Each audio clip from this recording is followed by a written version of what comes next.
Hello, fellas. Oh,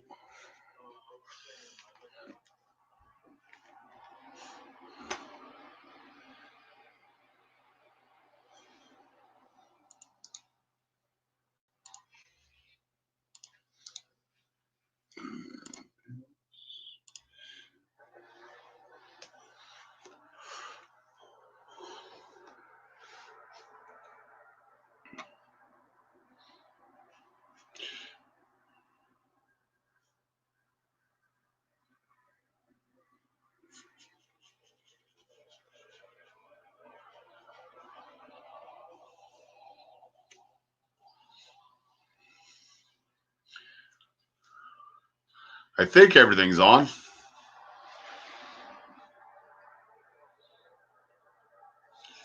Chat's running.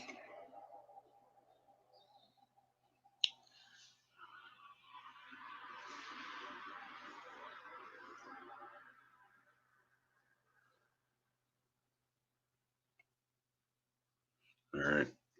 Okay, right on. Hello, Hey, Bruce. How are you, my Hey, friend? man. I'm not too bad. How are you doing? Hanging in.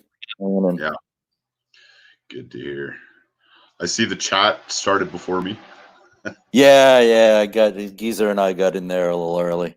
Nice. Hey, Williams watches. Hello, Williams watches. How are you doing, man? Geezer, if you're here, would you like to come on, man? Yeah, anybody's welcome. Yeah, absolutely. Thanks for doing this midday time killer. I'm glad to do it, man. I've been wanting to actually all week, and then like Monday I wanted to. It was like, oh well, I just did yesterday, and then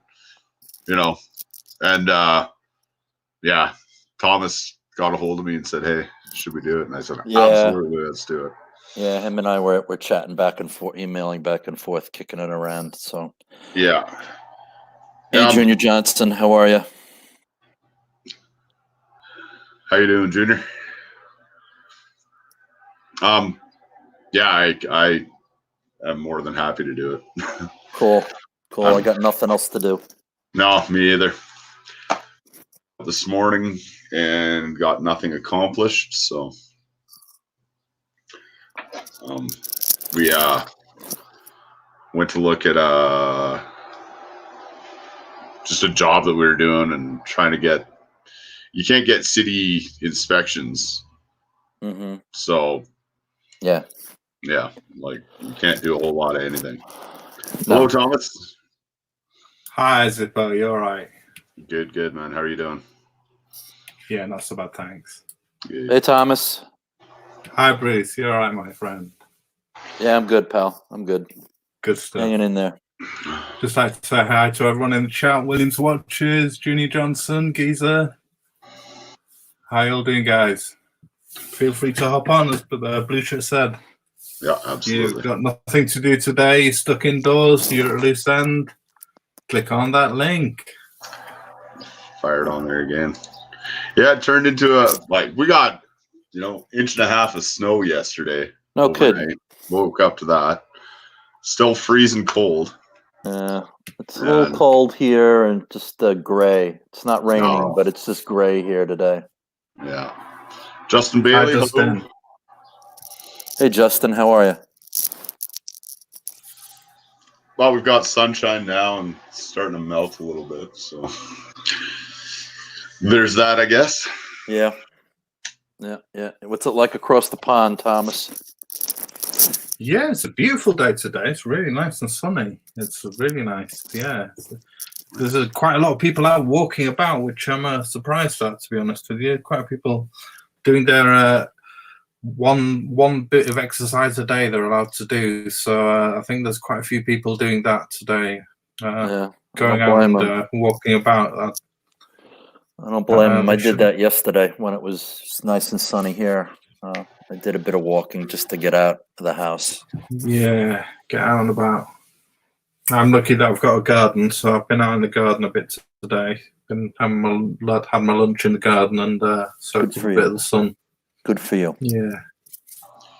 So Yeah, now's the time to, do the little things that help. Yeah. Besides just the normal everyday chores, it's just you got to find something to occupy yourself with. Yeah, exactly. So absolutely. Just wanted to reiterate to everybody out there that the Sunday show was really spectacular. Everybody did a great job.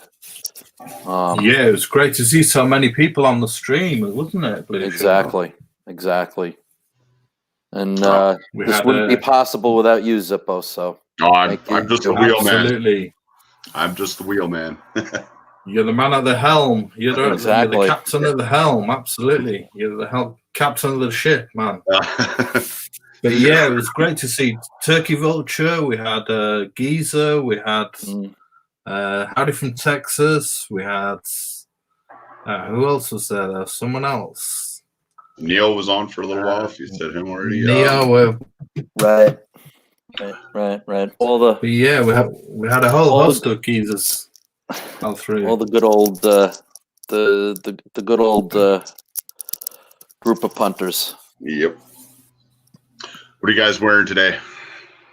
I got my Explorer 2 on. Nice. I've got my Panerai on, my trusty Panerai, so I'm wearing that today. Excellent. Uh-huh. I believe we have William on. Hi, William. Hey, can you hear me? We can. Yeah. Welcome, William. Loud and clear. Great. I just have the live chat up on the big screen, then I'll come in on my phone. Oh, yeah. Oh, that's good. Yeah. Oh, can you hear us all right? Yeah, I can hear you fine. Good stuff. Great. Well, welcome. So, how you doing then, William? How's it going for you, Dan? Sorry, Thomas, you say? How are things going for you today? Not too bad. Just stuck in. So, all things considered, not too bad. Yeah. How about you? So, you're new to the Flipping Zippo channel, aren't you? So, can you tell us a bit about your watch stories and how you got into it all? Yeah, no problem. I suppose it's very similar, isn't it, to everyone. It started when I was a kid, and I had I had a little Timex watch, which actually have a very similar watch right here, which I came across not too long ago now. I found it as Timex Sprite, 1969. Found it boxed in papers, like completely new old stock. I don't know if I can get the camera. I'll try and show you guys. Yeah, sure, that would be great. Oh, cool! Wow. Out of the way. Look at this. You got a little box. Nice. Yes, Right. box is something that I made, and basically what it does is it's got a tracking device in it. So there's a tracking system in there, and Wow. the idea of this here is I'm just a bit OCD with everything, like everything that I do. So I made this, got hygrometers here and then hygrometers here. So that reads like the room temperature. And purely because what I do for work, I have so many tanks everywhere. So my room's always at a higher humidity. And to keep a watch its perfect humidity, you want it about 20 to 30%. So I created this and I put desiccant packs. I don't know if you know what desiccant packs are. Yeah. So they're in here, and they're also, the foam is channeled out, and then it's drilled here, and here. So, and I've tested it for weeks and weeks, and I can maintain, just like you would in a cigar humidor, I can maintain 20% humidity in there. So it's just awesome. That is awesome. That is the coolest watch case I've ever seen. That's amazing, William. Wow. Cheers, bro. Thanks, guys. But yeah, I basically, this is a motion sensor. I just need to put some batteries. I've got what I'm going to be doing is rechargeable battery. You only have to go in there every so often. The desiccant packs are the same. because it's risen up now. So I don't know if you can see, they're both at about 50. Mm-hmm. Yeah. In the room, it is 60. 61. Right. You just have to take them out, put them in the microwave for about 10 seconds, and they go from green to back to orange, and then you just put them back in like once every 6 months. And I've also got a little bit in this grill here, and then I made this sign. Mm-hmm. That is so cool. That is so cool. Wow. And have you got some little light bulbs there on there so they can yeah, that's like it? I sent you the picture, you know, of it out at night. Yeah. So that's how much they really do output. It's a shame I haven't got the batteries in at the minute, but as soon as you open it, essentially, as soon as you open the box, the lights will come on because they're motion sensors, and then they go off after 8 seconds. Mm-hmm. That is too cool, William. That is too cool. And then I just got this, which clips on at the side. This, I don't know what that stuff is, but it's like Velcro, but it's not Velcro, and it doesn't attract lint or anything to where you are. And then I just made that. Very cool. So it's like a little, because I really, one of these days, I'm going to get a print, and a Cellini prints, and obviously I'll be looking through the back of it. Very nice. I love that watch too, William. That's a fantastic watch. That's a loop. That's a loop with a torch. Wow. It's a loop with a torch. Brilliant. I think if you go like that, it's got the, you know, that's for diamonds, checking diamonds. Wow. Man, you're set. You're fully set up, aren't you? Well, that's it. You know what I mean? I have so much passion for watches. And I'm always been quite like OCD, and you can say it's a bit of a passion and a curse. Very cool, man. Very, very cool. On the wrist today, because I've been working about it, so I don't know if you can see that, but just a humble Seiko 5. I love this one. Okay, cool. Lovely. I love the Milanese strap. Yeah, I love Milanese straps. I had it on its original, but obviously being a Seiko 5 is a bit tinny to say the least. And the idea, I just wanted something that I could have on my wrist while I'm trundling about, filling tanks up, filling barrels up, and packing orders and stuff like that. But to be fair, I've already picked up a few knocks on the Oyster Perpetual, like, because this is the watch I got for doing this. Really, it's my work watch. Beautiful. Oh, that's lovely. Is that an olive dial or a gold dial? It's the white blade, which is really a well, here's a champagne, so 16233. Yeah. So it's like a darker shade of gold, which you could almost border on bronze. But very nice. Rolex, great for some reason. Very nice. Very nice. My first watch that I ever got, going back to the reason of how and why I got into watches. So my uncle came around one day and he'd always wanted a Rolex, and this would have been 96. I was 5 years old, guys. And he had on his wrist a 16233. And it was a white dial with Roman numerals. All my life, I just, my dad was into watches, but he's always had like sort of the one he's wearing now. He's got a rotary automatic. The rotary automatic. Right. And he's always had sort of like Citizen and just lower end watches. Basically, he never went out to put like big money, because I just don't think he's like a watch guy like us. He's just an everyday. He's always had a watch, but he's just not super nerdy into the watches sort of thing. Whereas my uncle was totally different. He had 16233, and he had an 18238, and he also got a couple of Patek. So the watches sort of thing came through him, and I'm more. And then my brother, football, and my dad loves football, so they're two peas in there. But yeah, my first watch I got was a 16013, because I was in awe of the 16233. I'm 29 now. I got that when I was 18, 16013. I soon fell in love with it and realised, like, well, 18 carat isn't really suitable for a watch to have on your wrist every day. Especially being the vintage piece, you know, they don't hold up, not like that does. The bracelet on that is immense. And that's, you know, exactly why I got it. Right. But even a new, what did it call now? Because it was the 116233, and then is it the 216263 since they changed them over? But the newest date they may have like great bracelets, but I do think even it's still 18 karat gold. If you want something to wear every day, then I've just got to go steel.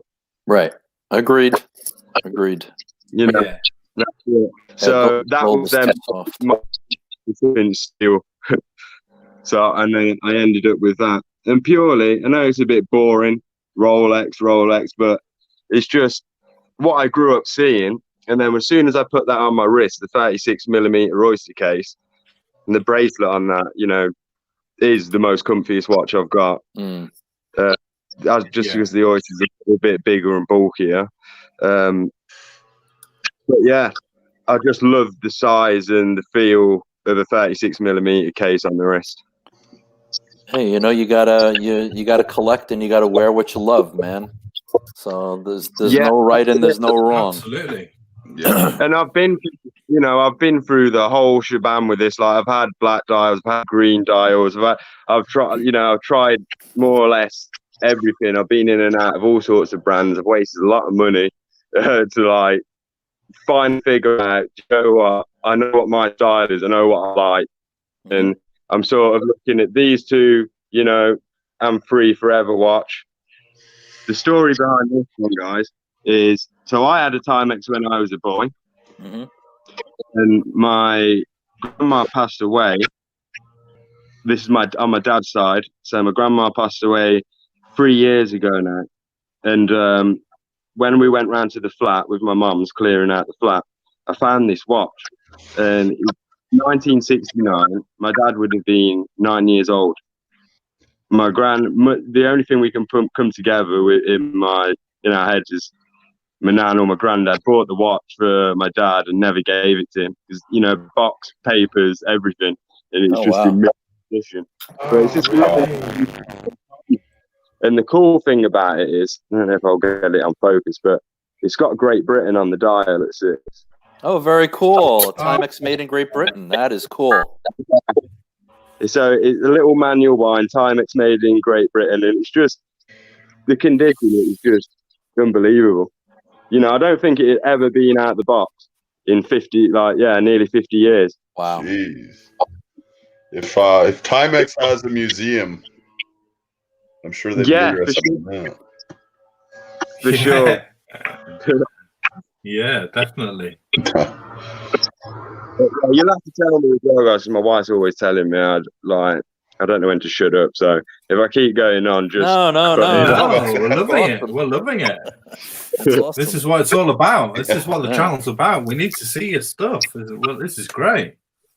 So I can assume by the accent that you're in the UK as well. Yeah, I'm based in Leicestershire. Okay. So that's in the Midlands, isn't it? Yeah, that's in the Midlands. I grew up in Birmingham. I've not if you were from here, and Thomas may notice, but I've not really got a Leicestershire accent. But I've also not got a Birmingham accent because I moved when I was 10 years old. So I sort of got a new accent listening to the Leicester lot and then listening to my dad. But as Thomas will know, the Brummies speak a lot different. So the important thing is, which football team do you follow, William? I don't follow football. I don't know if you caught that in the last one. I said, me and my uncle I followed my uncle with watches, and my dad's the big football fan, and he supports Walsall Football Club, which is a place near Birmingham. Right. You know, they're sort of rivals of West Brom and Birmingham City. that sort of thing. We've got Geezer. Geezer, I think your mic might be off. Yeah, you're on mute, Geezer, at the moment. You're muted. And we've got Chi-Town, California, and Neo. Hello, fellas. How are you all? Hi there, guys. Hi, Neo. You well, mate? Hi, Shaitan. You well? Yeah, with Shaitan was on last week, wasn't it? Shaitan was on Sunday. That was the one I forgot. Yeah. How are you doing today, Geezer? How are you all? Yeah, not bad, thanks, Geezer. How are you? Good, good. It's been a very long day indoors. Doing bugger all. Hey, William, I don't know what you have to do. It's something you have to turn off the YouTube app in your phone, I think. Yeah, so you've got to turn the YouTube app on the phone. I think so. Off. Is that how? I'm not sure. Yeah, you got to mute that. Mute. Yeah. Yeah. Yeah. Got rid of it. It just looks like I don't even need it. Yep. Nope. You don't even need it. How are you all? You good? Yeah. Hey, Geezer. Hey, William. You good? Yeah, not too bad, mate. Good. Good. Neo, glad to hear you made it on, man. So, William, what else did you get into? What did you ever get into divers, or did you ever get into chronographs, or any other sorts of watches? Yeah, I've had, I don't know if you consider it a dive. I suppose it had a rotating bezel on it, but a Colt, it's from 1986, because once again, I don't really go over 40mm watches. I've got a 7-inch wrist, so I could probably pull it off, but I just like the comfort factor. Yeah, so the 36mm really fits you well. That's your optimum size you found. Yeah, if there was two divers like that were really on my radar, it'd either be a Tudor Submariner, you know, the 36mm one, or an Oris Divers 65 36mm. Nice. Good choices, both of them. Yeah, it'd be out of those two for sure. I'm waiting to see, you know, Marathon are coming out with the search and rescue diver, but at the minute I think it's just quartz. I'm not sure if they do the automatic in 36, but they're definitely bringing one out. Oh, could you bring that up, Paul? I've not seen that before. Sure thing. Yeah, marathons are very, very cool. Yeah. Yeah. I've had Marathon search and rescue. Brilliant. Yeah, they're tough. They're government issue here in the States to the military. Yeah, that's what I heard. I think military diver. Canadian forces Marathon too, I search believe. and rescue. Okay. Yeah, that's it. They call it the SNR something, or MSI. Yeah. I think that's the big. SAR. I don't know why SAR is showing up in here.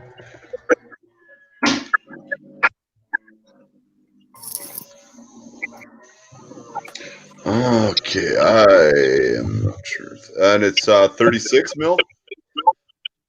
Yeah, 36mm.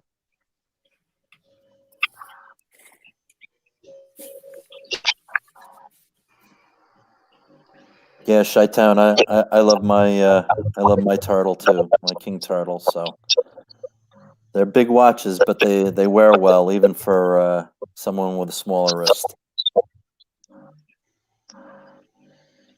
There we go. Well, that is a beauty. Cool.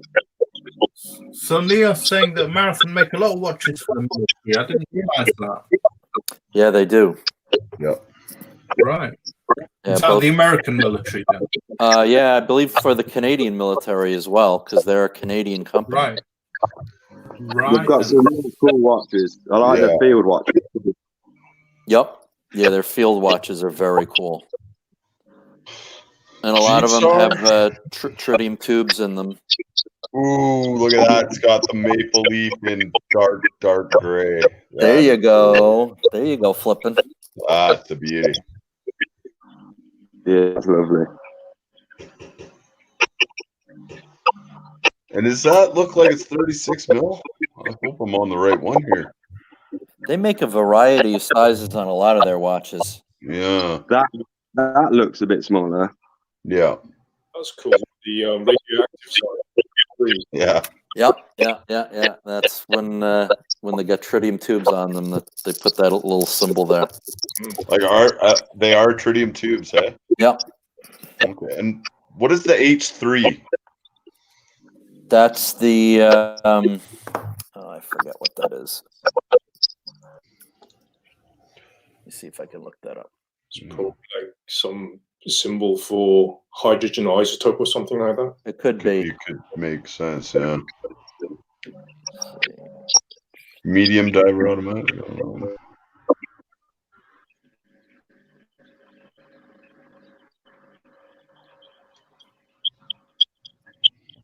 The one, I'm not sure which one it is. I think it's just their little field watch with the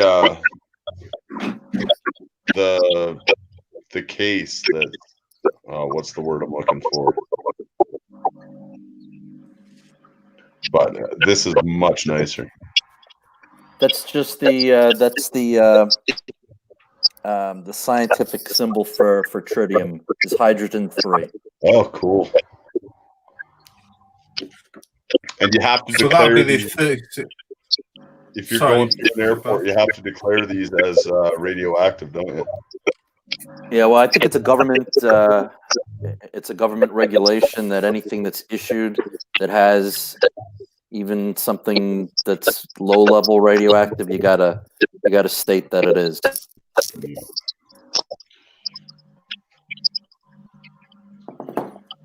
But they're tough watches and very, very cool. Yeah. One thing.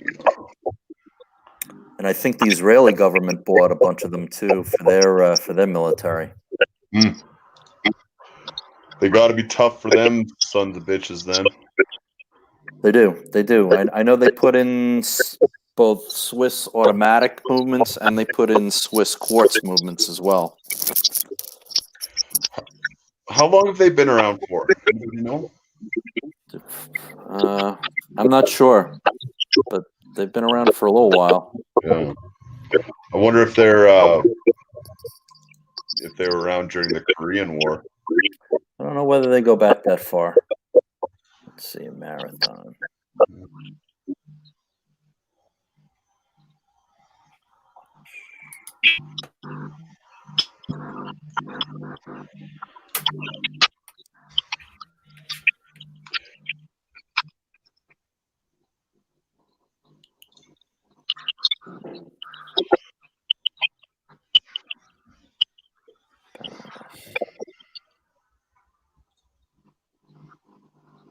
Oh, There's wow. an automatic.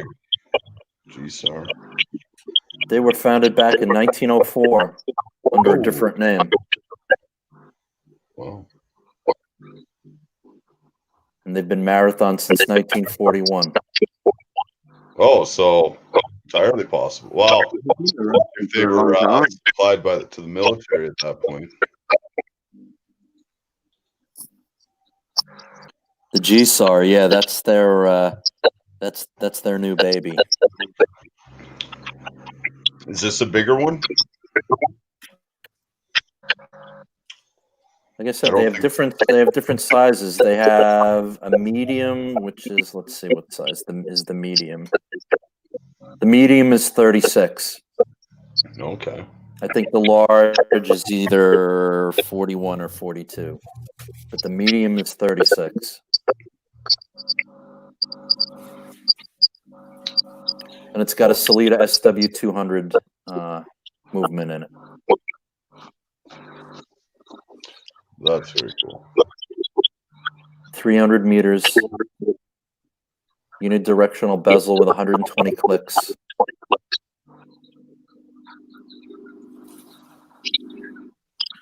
To say shout out to our main man and something.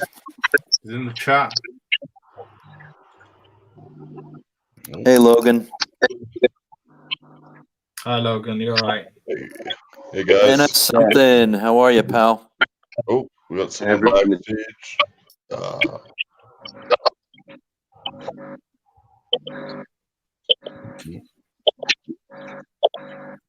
Does anybody else have feedback going on?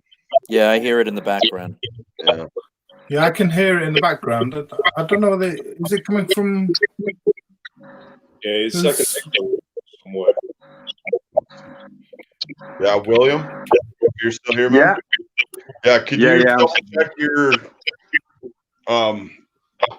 like the YouTube app? Where I think it's coming from you. I don't know if you have a lot of background noise there, but I think it's. Oh, yeah, it might be all the because there's like pumps and all sorts of stuff going on here in my man cave. Oh, okay. Okay. If you want me to jump on, because I can't really turn them off. No worries, man. No worries. No worries. Not that big a deal. We'll muddle through. Yeah, feedback is easy enough, but yeah, don't go killing pumps.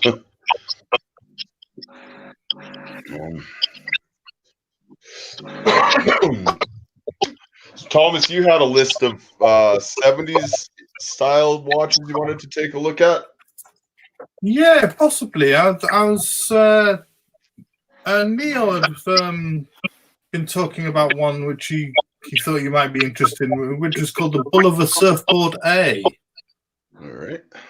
Oh yeah, that just came out. That's very cool. Yeah, come out. So it's a reissue of a 70s piece. Correct. Now it's an automatic using a Salida movement, but that's only going to be in limited numbers, I believe. Yeah, it's actually a Miyota. Oh, is it a Miyota? Okay, it's not even a Salida, it's a Miyota. But they're going to make quartz versions. Yeah, they're making quartz versions. It's very reasonably priced as well. It's only $695, so it's a very obtainable piece if you want one. But the thing is, they're putting in orders which were meant to be shipped out in April, but they won't be doing that now. But no, it's a great watch. Yeah, it's a great watch if you want to take a look at it. Isabel, just pull it up.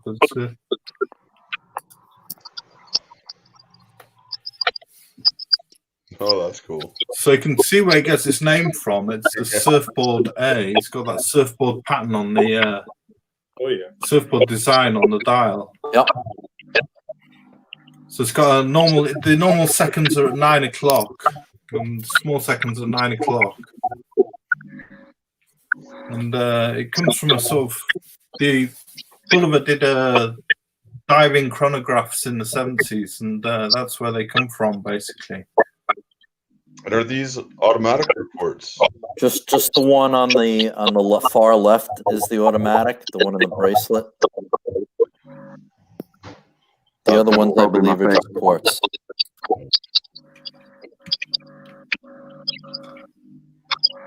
Let's see. I wonder if it said. Did anybody say what the price of these was? Or do we know? Yeah, it's $695. Oh.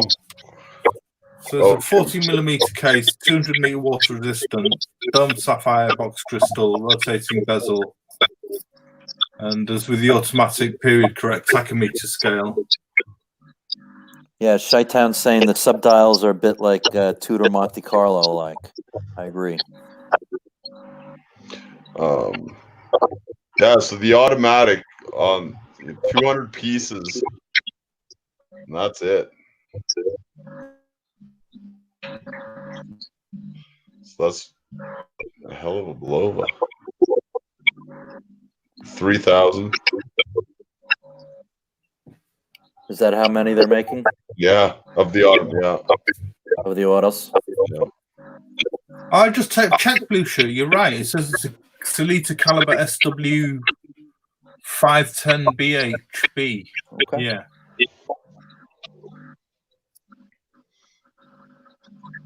For the automatic. There's the Edmonton Oilers. Right.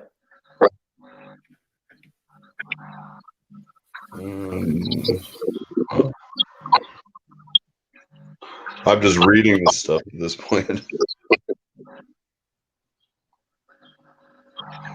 Did anybody ever have the Devil Diver? No, I haven't. Which diver? The I don't know what the exact name of it was. It was there. I think it said something about it in here, actually. I just love these 70s designs, though. They're So do really I. my thing.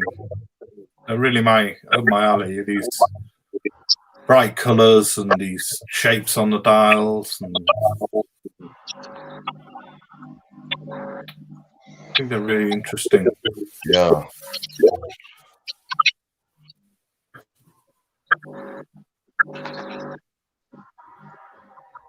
I mean, there's the blue dialed one they showing with the loom plots, and then I like the ones without the imposing loom plots. Where you just see the surfboard. They're great. I'll see if this. Is this all of them right here? It's I just pulled this up. They're limited to 350 pieces. It's just under $3,000, $2,950 for the automatic version. So it's not cheap. No. But it's cool. It is. It's 38.5 mils. And it's a chunky monkey, 16.7 thick.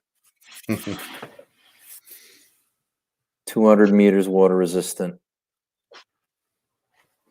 The big watch trend has really slowed down, hasn't it? It has.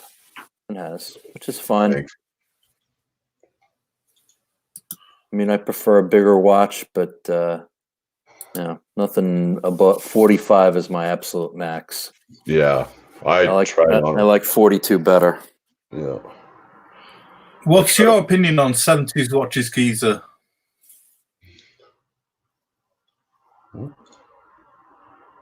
Or William?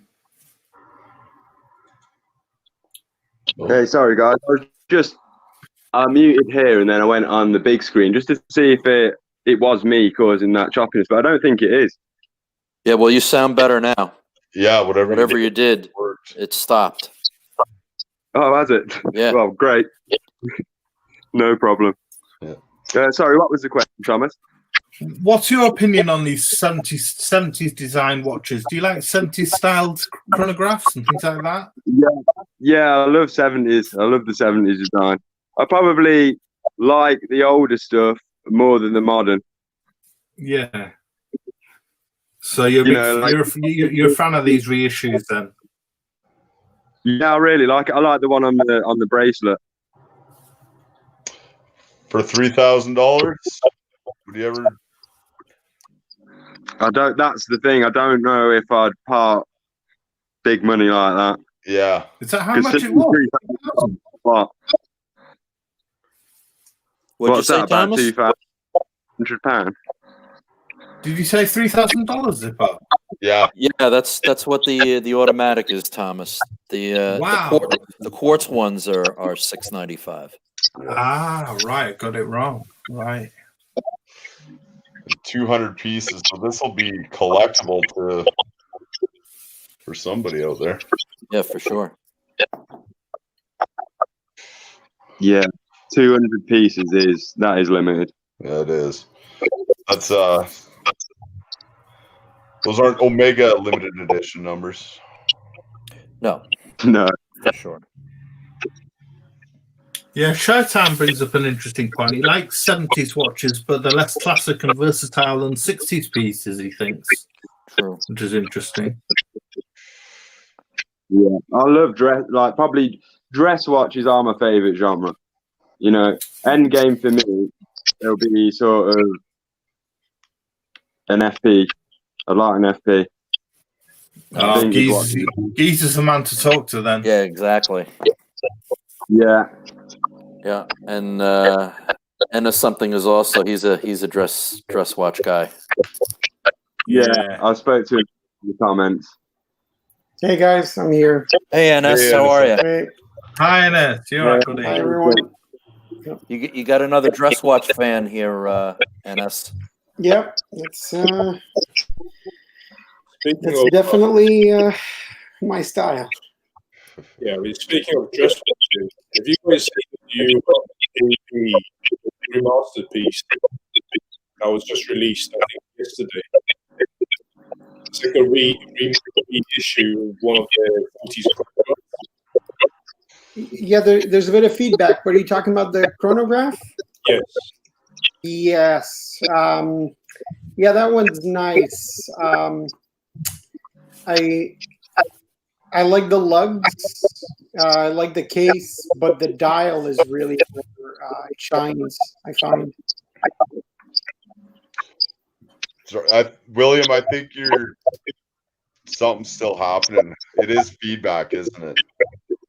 So I can see the little thing.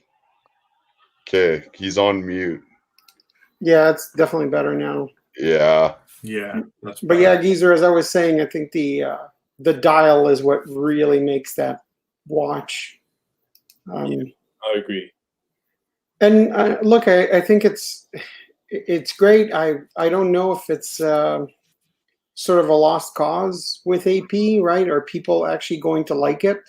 Because it seems like no matter what they do, everybody's like, oh, it's not a Royal Oak that I can buy. So Yeah. I don't know. We'll see. I think it's beautiful, and I hope that they get back into dress watches as well. Do you know how much that remastered piece is, by any chance? I know it's a limited edition, but I'm guessing it's pretty expensive, right? Let me check. It's limited to 500 pieces, and Odinky says it's 53,100 US. Wow. So I mean, it's nice, but that's like Comme de Vache money. That's Streamliner money. That's Which Patek reference is chronograph. that, Geezer? I don't know the actual the reference number, but it's called like Remaster 01 or something like that. Yeah, Remaster. Right. Yeah. Mm-hmm. It's up on Odinky. Yeah, it's nice, but I'll be honest.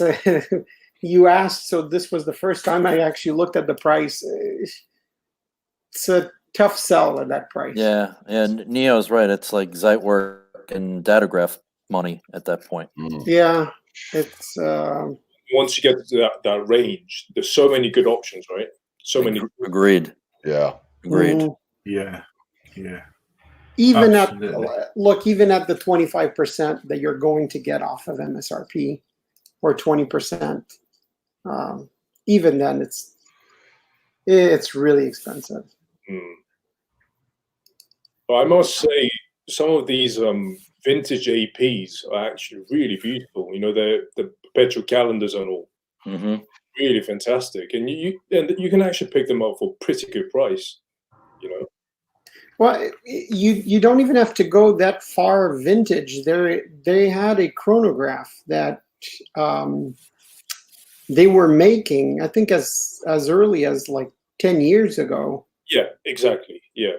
Yeah. When they had the whole what was that like? Jour de Mar and all those different lines.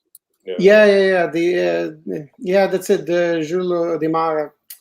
I forget the exact name, but it had this beautiful, very busy, but classic dial. Yeah. Yeah, I do like that. That's a handsome looking watch. Yeah, it's got interesting looks, hasn't it? It does. I quite like some of the Jules Audemars watches. There's just some really nice dial colors, some like deep blues and blacks, and I actually happen to quite like the Code 1159s. Most of them will probably. I do as well. That's. No, if you actually see it, it's very well built. But the legibility stability, it is worth what I've seen in stability. You almost can't tell time version of the 1159. Right. Yeah, no, the 1159 is a very nice looking watch. I've tried on a couple of times. But they're They're just very nice. too. Yeah, I think they're overpriced. Yeah. What do they go for? I think in the UK, the cheapest one in terms of retail is like 25, 30 grand. So I was gonna say that they're about between 30 and 35 here. yeah, because they only come in precious metals. They don't. Correct, only in precious metals. Yeah, that tells you a lot about the brand, right? Where for that level, which is not necessarily entry level for the brand, in another brand, like let's say Vachon or Patek, you wouldn't think twice at those prices in precious metals. But the fact that most people look at AP and think, nah, it's overpriced for an AP, shows how how they've sort of cornered themselves a little bit. Yeah, I was just going to say Oak. they really have painted themselves into a corner. Yeah. With their whole marketing strategy. I mean, it's worked out well because they've sold a ton of Royal Oaks, but they're really just a one-trick pony, and it's sad to see. Yeah, they can't seem to bust out of that mold. No, that's a shame, isn't it? I'm probably the only one here who doesn't like the Royal Oak all that much. It's 270s for me. It's not everybody's cup of tea. No. Yeah, true. Like, it's cool, but it's not the end all be all watch, Right, and for however much they over retail they're going for that.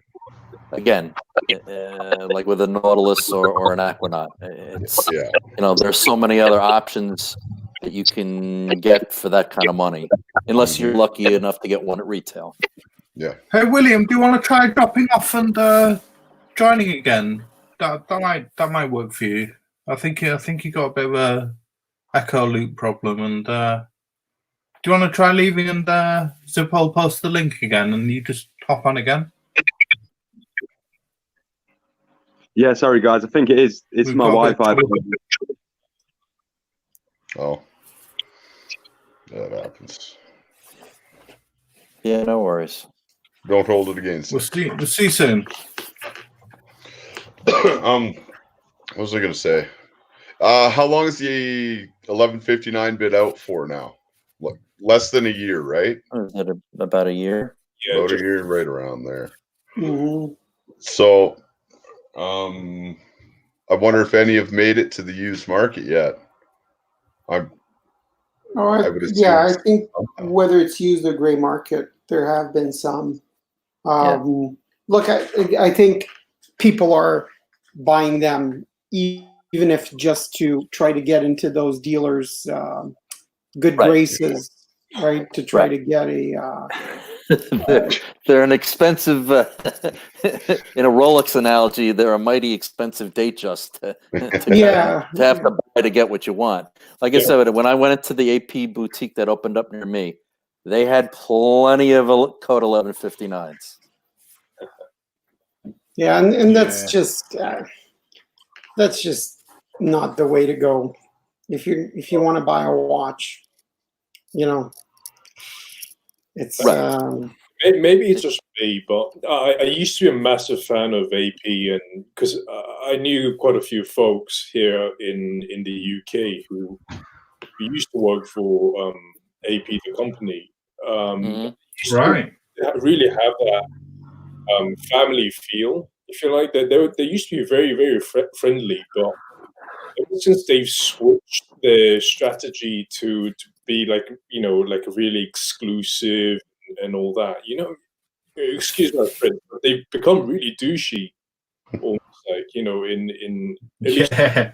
here in London, you know, you hear so many stories of where, you know, if you walk into one of the, you know, the boutiques, yeah, Mhm. even you sort of talk about Royal Oak, and they kind of laugh at you just for like, you know, bringing the word Royal Oak up. You know, they're like, unless you're, you know, there is this sort of prerequisite assumption that, you know, unless you're like a returning customer, you're not even Right. allowed to talk about Royal Oaks, kind of thing. Right, And right. Unless you want one of their the solid gold pieces. yeah, That they also had, and they were more I than just, happy to let me try that on, and you know, then they're like, oh well, we might have something in the back, and I yeah, was just like, you know what, don't worry about it. Thanks anyway. But I did try a solid rose gold 15500 on, and it was spectacular. Whoa. Beautiful. Spectacular. yeah. No, it's a real shame because I mean, as I was saying, you know, I used to be a huge fan of the brand, and I used to be quite close with some of the folks who work in, in AP. And you know, back in 2000 and maybe 15 or 16, they've even invited me to come over to SIHH and their factory in Le Brassus. So Really? yeah, so I've actually been to their factory in Switzerland, and it was amazing. Wow. Ever since kind of 2018, I would say, their attitude has really changed. You know, it almost feels like a different brand now. You know, in terms Really. of, yeah, how they go about their business, you know, in London, and you know how they're trying to be very I don't know what would be the right word, but they're trying too hard to be like Patek, almost like, you know, they're trying to be very um you know, like kind of mystique, almost like very kind of secretive, and I don't know, it's hard to describe, but yeah, they started Yeah, no, believing their own hype. yeah. Mhm. And it's funny that you mentioned that because back in those days, right before they changed, Yeah. they were actually doing very well. And the person that oversaw Mhm. that great rise of that brand prior to what you're describing Yeah. was actually Georges-Henri Mélin, right? Edouard Mélin's dad, the family that now owns Moser. Moser. Yeah. So you kind of see where the being very close to your customer, being very, you know, not being too douchey, as you said about it, right? You see that Yeah. that's really what Moser is trying to do. So it's you see the impact of that family on Yeah. those brands. Absolutely. Mm. Williams watches. I hope you make it back on because Yeah, Yeah. definitely. yeah, Love to Yeah, have hope you so, back on. William. Mhm. Hope you That'll sort it be- out. yeah, I'm sure there'll be a way to troubleshoot it and all that. So Have you That- guys been checking out any watches over the last few days, or staying indoors? Anything interesting? Well, to be honest with you, I was checking out before the lockdown started. I was actually checking out the P01, and ID guy put up the video about it the other day. Yeah. And it started going through my mind even more. And yeah, I've been intrigued about it for a long, long time, ever since it came out. And I never actually got to see one until last week. I actually saw one just through the shop window of the AD. Right. And I didn't actually dare go because everything was going on. I didn't actually go into the AD and try it on. So I didn't actually get to see it in the metal. But Right. I've been intrigued by it. I've been really intrigued by it, and I can't wait until everything's over with and I can go and see it. But I'm really intrigued by it. It looks like, I mean, people say it's looks like a Seiko, and people diss it, and say dismiss it and say it's a mistake by Tudor, but I love it. I think it's great looking. are you talking the new Ranger? The No, the P01, the prototype, the 60s prototype that they made. Why don't you pull it Came out up, with it. Flippin'? Yeah, which Yeah, one am pull I it up, looking Zippo. for? It's the P- Tudor P01. It came out last Yeah. year at Basel World. Yeah, I It's think got that the- watch got- is like a love it or hate it watch. Absolutely. But Yeah, absolutely. but you know, Tudor's not stupid. I think there must have been quite a bit of market research behind it, Hmm. because when it came out, yes, it was love it or hate it, but it came out with an almost built-in clientele, right? Right. It came out and Correct. Wadinki posted it, and you know, yes, maybe 75% of the people reading Wadinki didn't like it, but yet that 25% that seemed to love it, Of and they're not course. going to make a million of them, Right. right? Correct. Correct. All you need is that 25%, and it's a sold out watch. Right. I think a lot Yeah, of I mean, people... Go ahead, Thomas. Go ahead. sorry, Bruce. I was just going to say that I've chatted to a couple of people on live streams about it, and they say one person said found a timeless capital on the ID guy stream, was saying he bought one for his wife and she loves it. Oh, wow. You know, she wears it with casual as a casual watch with casual outfits, and she loves it. Absolutely loves it. Yeah. Yeah. I All I don't was going to say... I ahead, don't. Flippin'. I don't. Sorry. Go ahead. I man. don't understand why anybody wouldn't like this. You know, I could see not buying it because maybe it's not 100% what you want, but to get the amount of hate that it does not make any sense to me. Like, Yeah, apart I from don't know the whether it was really hate. I think it was more disappointment, because the Yeah. snippets of pictures and info that Tudor was leaking out was leading a lot of people to assume that they were going to bring back the Submariner again. Yeah. Oh, And people were keyed up on that, and they were salivating for it, yeah. because the prices on vintage Tudor subs have been going up, and people were really getting psyched. And then Basel World comes and they introduce the P01, and everybody's just like, what the hell is this? Mhm.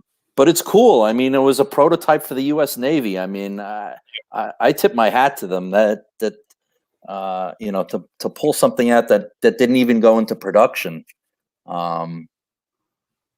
It's cool. I mean, it's a tough, rugged dive watch. I mean, that's what it was designed as. Yeah.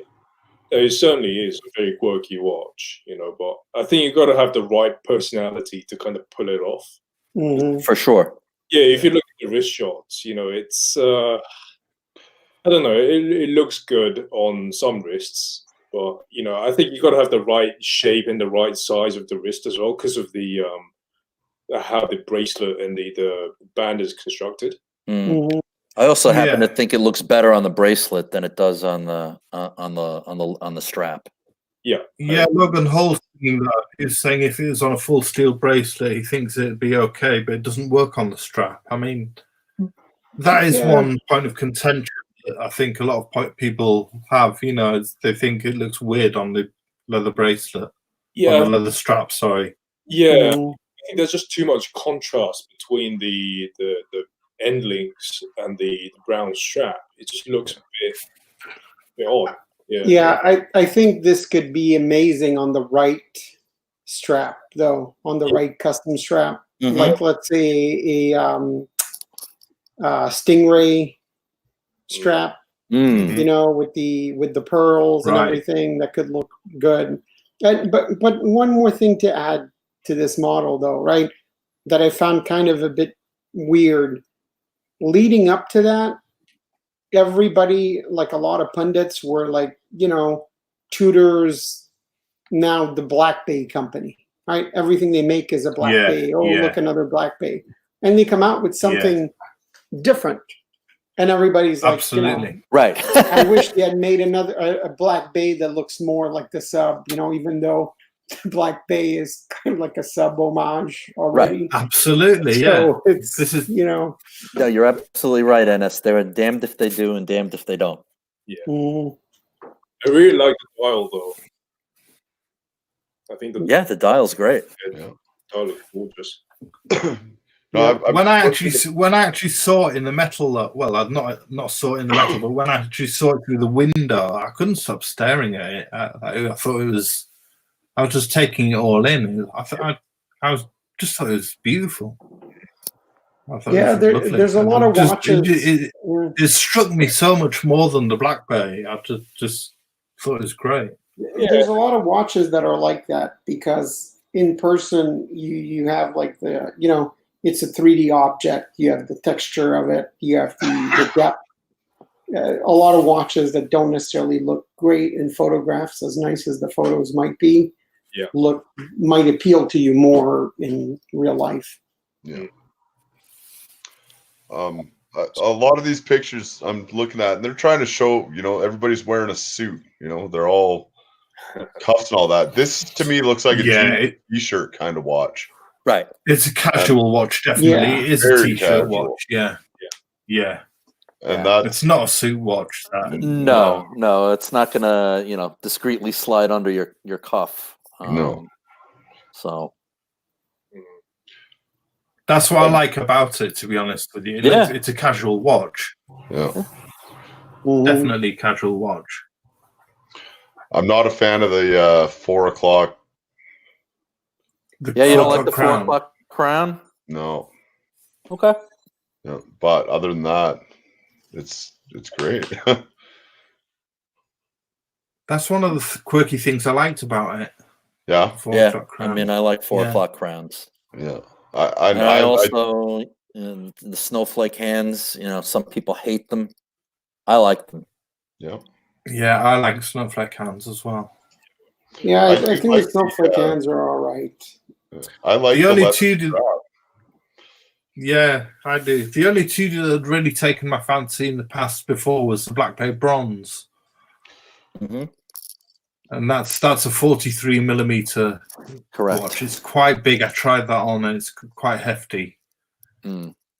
Really nice. I like the original brown dial one of those, but That's quite got quite a hefty piece. That's got an Explorer dial too, right? It has 369. Yeah, it looks great with the 369. It looks really good. Yeah. Yeah, that's cool. I like that strap. Mhm. Yes, that watch looks excellent on a strap. Agreed. What do you guys feel about Brown's watches in general?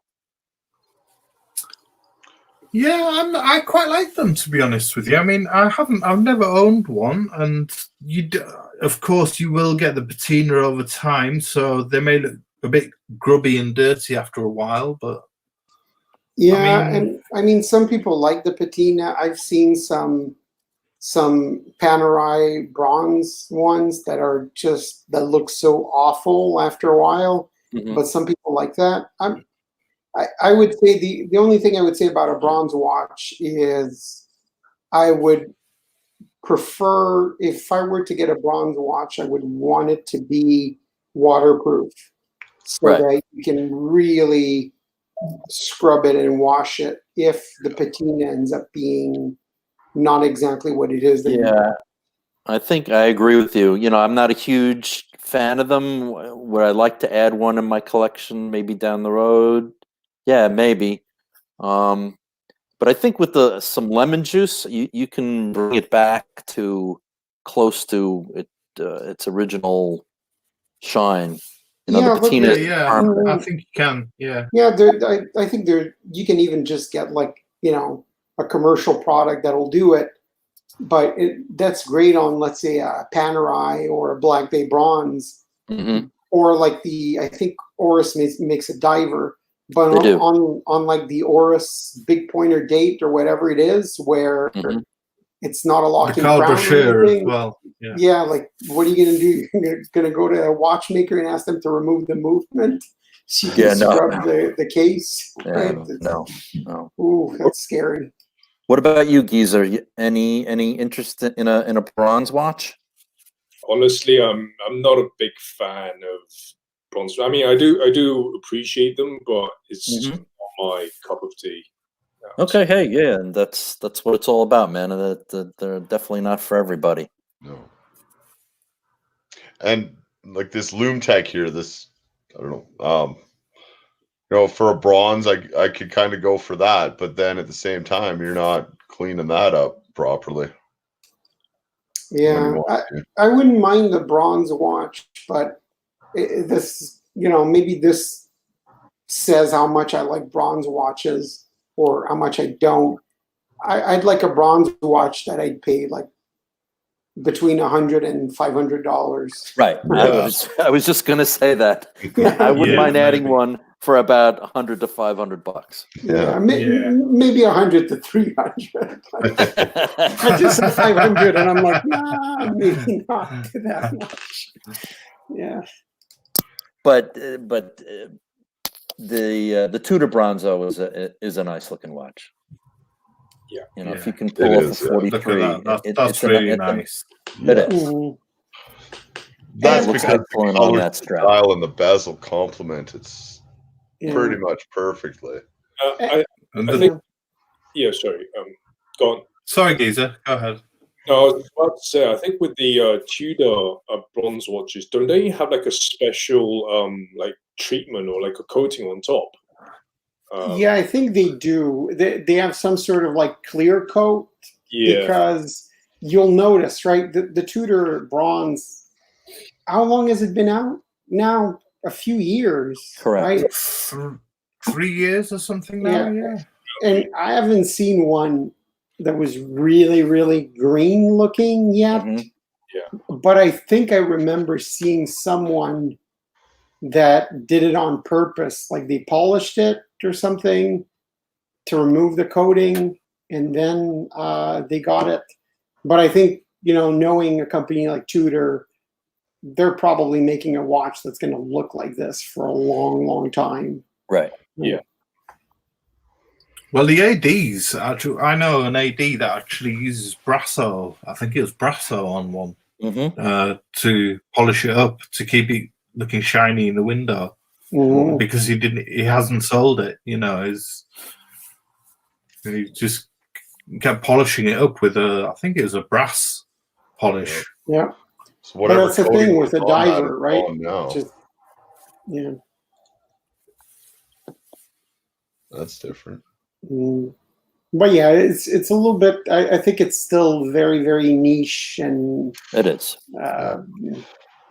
overdone. And I kind of wonder sometimes, are they really selling a lot, or it's just a watch to generate buzz and to have a picture of on your website?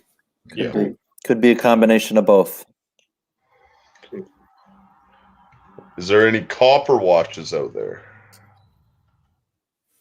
Ooh. Ooh, that's- Mm.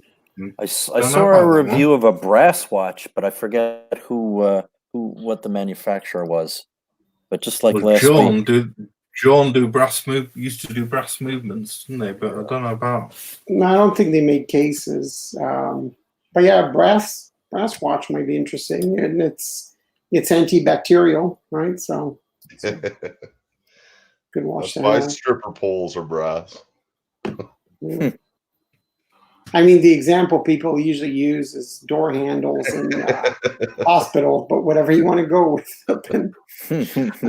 Just going with what I know. Yeah, that's it. Oh, these are hideous. Okay, I'll show some of these.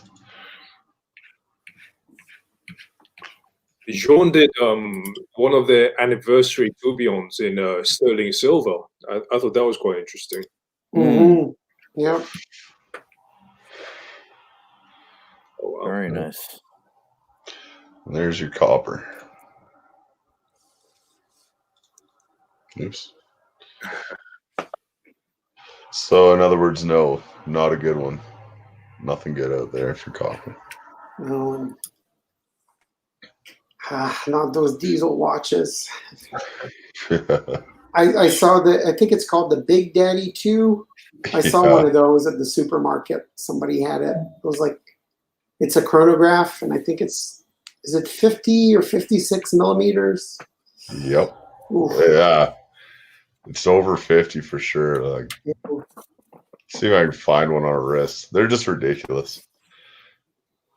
There's not many fashion brands that I like, but I like Diesel. And so seeing their stupid watches just puts me off.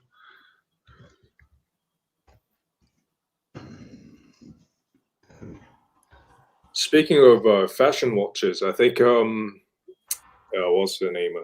Dolce & Gabbana. Didn't they do like a really like ornate, like proper Renaissance looking watches, like a picture frame, like a Renaissance picture frame looking watches, but they're charging a ridiculous prices for them as well. Yeah, now that you mentioned that, I remember reading about that.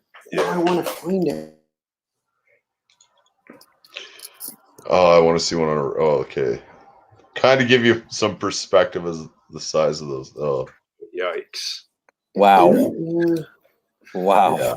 Oh yeah, it's big. It's huge. The one I saw in real life was the gold one, the all gold, and the guy had it on.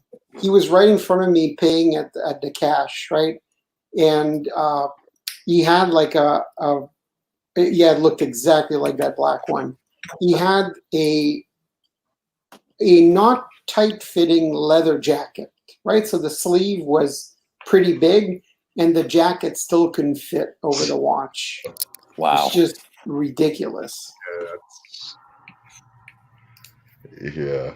And those Dolce & Gabbana watches wasn't like a good watchmaker making the movements, or maybe I'm remembering that wrong.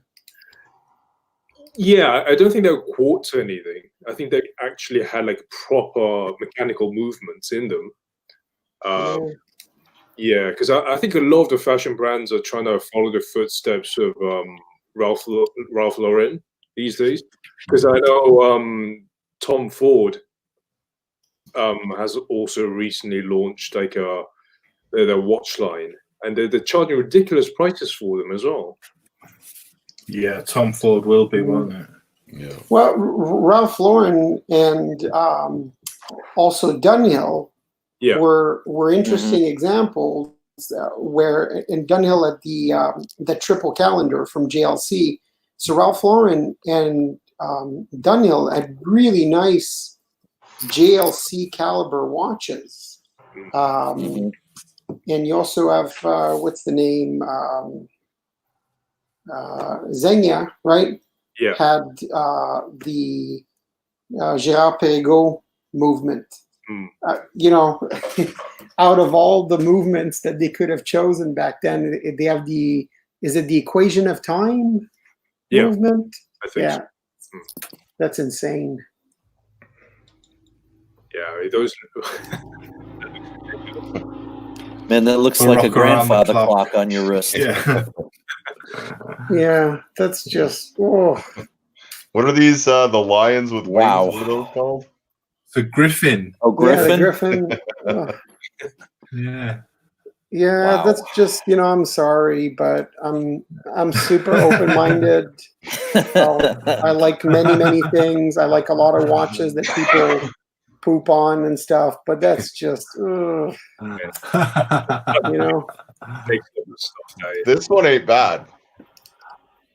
I could live with that. But I mean, at least they try to do something, right? I guess some of them were like but that's what was really cool about the Dunhill triple calendar was that it was basically exactly a GLC triple calendar with like a PVD case. Yeah. Wow.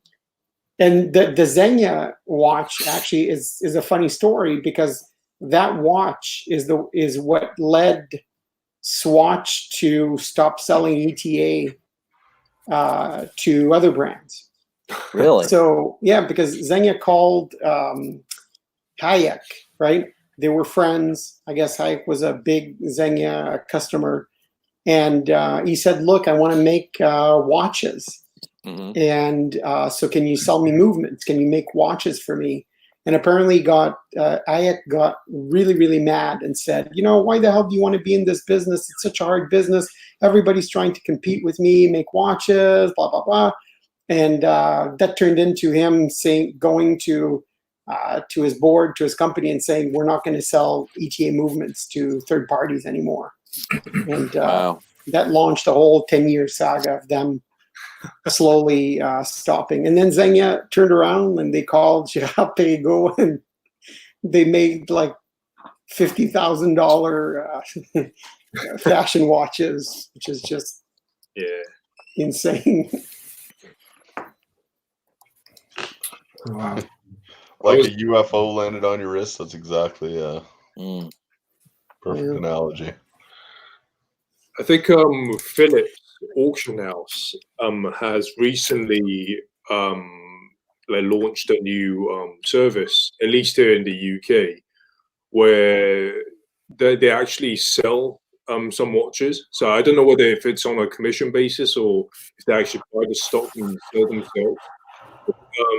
They've only recently started their service, and there was like a brand new neon stock Kermit from 2007 or something, listed yesterday for £15,000, and it's all Wow. that was pretty interesting. So it was new old stock geezer? Yep, with stickers and everything. Wow. Wow, what a find. I mean, Philippine, you can probably search for it. If you Google Philips Perpetual, that's what the shop is called. Yeah, it was literally listed in the morning yesterday, and by the afternoon it was gone. Yeah, I'm sure. The auction? Yeah, it's the auction house, but there should be a separate page called Philips Perpetual. It's like an actual shop. Oh, So okay. it's an auction, yeah. So let me find it as well. What was the watch you were referring to, Logan?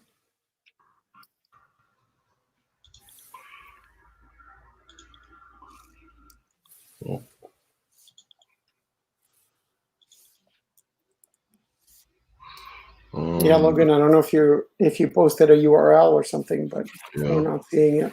Oh, private chat maybe. Oh, okay. Yeah, I was just wondering what watch Logan Oh yeah, was Geezer referring posted to. the link in the private chat. Yeah. Ah, right.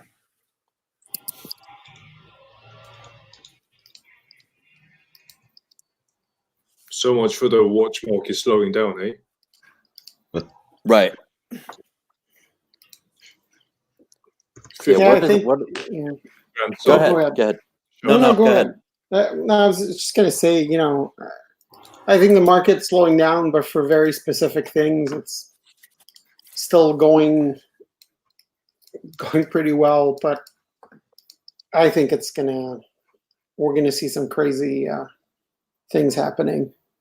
Logan, maybe try posting it in the private chat. I got one from Geezer that way. So, but otherwise, he's not on the stream. He can't post in the private chat. Yeah. Oh. I mean, Logan, it's on Del Rey. So if you just tell us the name of the watch, the name of the model, like the brand and model, we can bring it up. Yeah, I'm sure Fed won't mind the advertising.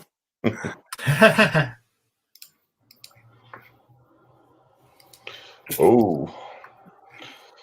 Yeah, and there it is.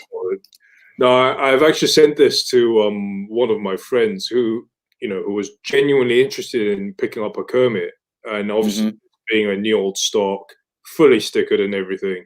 Wow. My friend was thinking about this, and it was gone. Jeez. What is it sold already? Yeah, 15,000. Yeah, it was listed for £15,000. Wow. Yeah. So somebody literally must have walked out of an AD with this and just shoved it in a safe deposit box or a safe. 13. Yeah. Wow. Yeah. The only thing I would say about that is if this, I guess Philips is launching that store, right? Yeah, no, it's up and running in London. Yeah. So my guess is that they probably have been stocking up on some very, very, some items that would make a big splash when they Right. started. So Yeah, Right. quite possibly. I mean, if you look at Mhm. the current catalog of what they have, so they've got things like popular Nautiluses, Grubel 4Z, the Signature One, Chrono Blues, the Aquanaut Chronograph. All those like quite popular, you know, things like that. So Mhm. yeah, I think you're right. That is a very, very cool watch. Thomas, never sell yours. Never, No. ever, ever, ever sell yours. or if you sell it, you really look. If you sell it because you need the money for something else, Right. I get it. Right. Obviously. But if you sell it to get another watch, get something really cool. Right? Yeah. Don't my sell only- this to get like a Daytona or something, please. No, the only thing I was thinking was it's my gateway to high horology. So I was thinking, the only thing I'd possibly buy would be a really nice Breguet Classique or something. Mm-hmm. Yeah, That's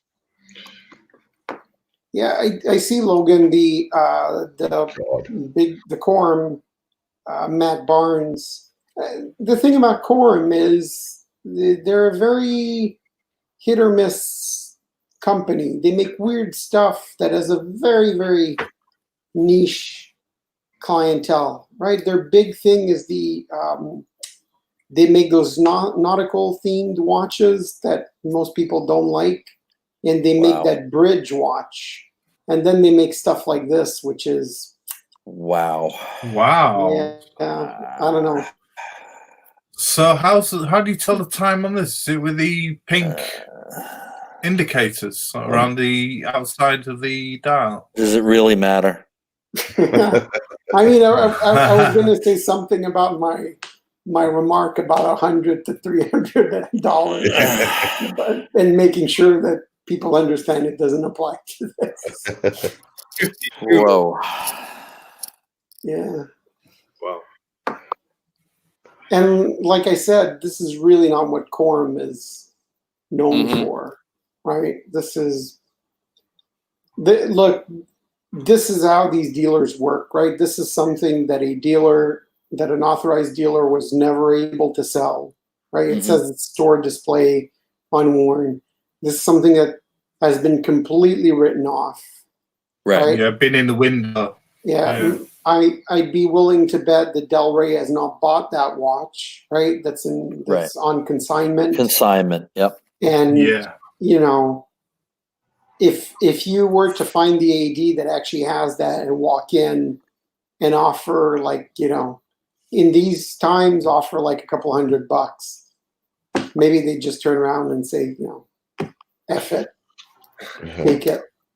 52 millimeters. That's a big watch. Oh crap. Wow. Forget Wow. $100, $50.